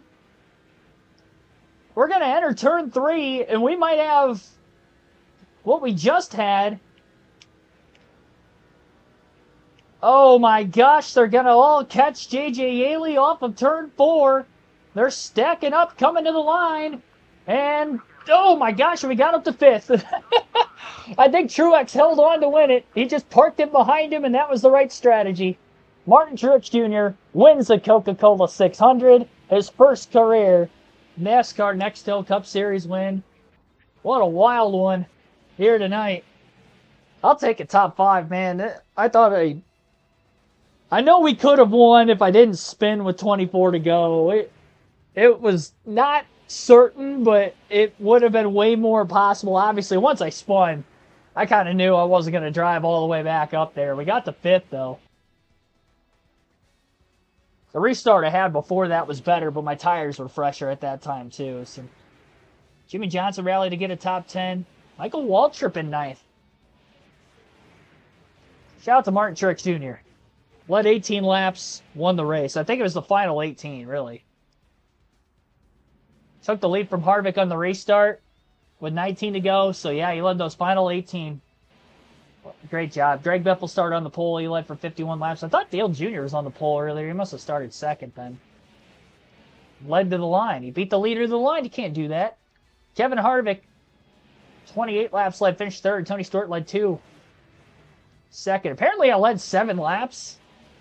When did that happen? Well, that's a little odd. I thought I only led 1. I don't remember when I got to the lead elsewhere. But all right. Gives us 7. We got to go with it. But I thought I only led that 1 lap at lap 289. Mark Martin, 6th. No laps led for him. 27 for Kurt Busch. And 7, Jeff Green. And 8th, Michael Waltrip. 9th, Jimmy Johnson. He led the most, 168. He was a lap down with that caution in the middle. Green flag stops towards the end, too. So that bit him just like it bit us initially. And had to rally a couple times early in this race, but Yeah, he led the most and ended up finishing in 10th. Still got a top 10 at the very least for him, though. Still looking for that first win. We don't have any teammates. Cars on the lead lap, 20 of them. A lot of different leaders. 67 laps led. Who is that? Elliott Sadler. Oh, wow. Sadler blew up. Wow. So Elliott Sadler blew an engine. While leading then. Or it was right in the middle of green flag stops. We pitted with like 50... What was that? However many laps we had left. We pitted on the same lap. So Sadler, 67 laps led. All in the final couple of fuel runs there. And yeah, I was wondering why he was nowhere to be found. I thought he got trapped a lap down with the caution. Apparently he fell out of the race at some point, either just before or just after that yellow, right around 50 to go. Jeff Gordon blew an engine too. He led 13 laps. David Stremme blew a motor. Paul Menard, Reed Sorensen on top of Ryan Newman. Yaley finished, but many laps down. We saw Hamlin getting that wreck. He DNF'd from that. Elliott Sadler. Jeff Burton blew a motor just after the restart. No wonder we didn't get another debris caution then. He ended up just blowing an engine. Fell out of the race. We had a lot of DNFs. I mean, granted, it's the longest race of the season, but counting J.J. Yaley finishing the race, it's eight DNFs today. 10th of a second margin of victory. 4 hours, 7 minutes, 5 seconds. Total time of the race. Again, it was a long one. But I'll take a top 5. Not the worst thing in the world. I know I want to win every race, but I didn't have that kind of car today. 9 cautions. Oh, what? I thought we had 8. I guess we had 9. Miscounted. 9 cautions. We did have a lot of debris yellows in those final 50 laps, though. Lead changes, 56 of them. Jeez, is that a Coke 600 record? That's got to be pretty close. Granted, the lead change numbers kind of flub, but honestly, we had a lot of different leaders, so that doesn't surprise me at the same time. 145.69 mile per hour average race speed. Just a very competitive race today. Very competitive Coke 600. And like I said, I'll take a top 5. We're still going to have a pretty decent points lead, so that's always good. Our next race will be at Dover tomorrow. So the Monster Mile, and that will be tomorrow on the channel. Probably looking at about noon Eastern time for that one. I'll get that streaming schedule out to you guys for tomorrow as well.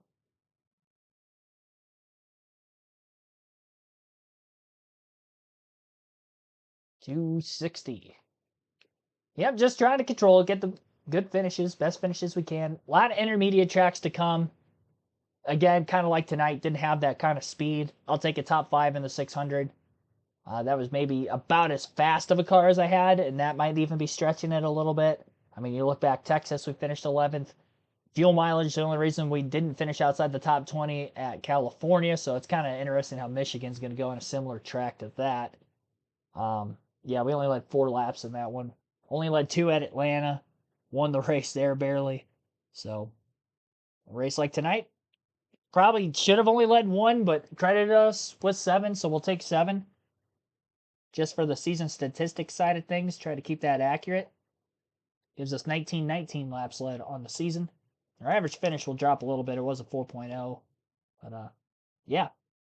Yeah, it's going to be interesting. I think the chase, I know I have a big points lead right now, but that's because I dominate the short tracks on this game, even with lesser equipment, driving as Dave Blaney. But the intermediate tracks, you can definitely tell I don't have the straightaway speed that everybody else has. So when we go to like Pocono, Michigan, yeah, those longer straightaway Indy, I wonder how much speed I'm actually going to be giving up there. If like a Texas, I finished 11th, really didn't run top 10 the whole race. You know, same for California, was, 25th before the fuel mileage run there to the finish, and we were barely able to make it and won the race. We stole some points in those ones for sure, especially the California and Atlanta races, but because we actually won them. But yeah, there's going to be 5 races where it's going to be even worse than tonight for speed. And I'll take a top 5. I still think we can get the number 1 seed because we have a 260-point lead. It would probably take a lot for me to give that up, but it's not impossible with how many races we have left. Daytona's a wild card, obviously, too, in there. Even though I've had good speed on the super speedways, at least in the Cup Series in this game, just for whatever reason, the other series I don't. As far as the chase goes, though, there are 5.5 miles in the chase. Charlotte, Texas, Homestead. Where else we have there that I'm missing? Phoenix will be good for us. That's 1 mile. Dover should be good for us. I'd imagine we'll have speed in the next race at Dover, too. New Hampshire will be good. Martinsville will be good. We'll have 4 really good tracks. Talladega, always a question mark, but I think we'll have decent speed there. Our first Dega race, we did lead 91 laps and win. So, yeah, I think Dega could be good. So, we have 4 really good tracks, maybe 5, but yeah, those other 5, the 1.5 miles, Kansas is in there too. It's going to be interesting when everything's bunched up. We got to get that good jump in those first 2 races at New Hampshire and Dover, because then after that, we're going to be fighting for dear life to try to hold on to it. Yeah, the chase might screw us out of a championship, honestly. It might. It might. It's going to be tough. I mean, if we have speed like this on the 1.5 miles, so we have just one guy, kind of like Tony Stewart, the Busch Series, just up there in the top 3 every race, it's going to be tough. It's going to be tough, especially Texas, man. I barely ran any laps in the top 10 in that one. Finished 11th. That might have been as good as it was going to get. It'll be fun, though, when the time comes over the next month or so. Appreciate it, as always. See you guys tomorrow.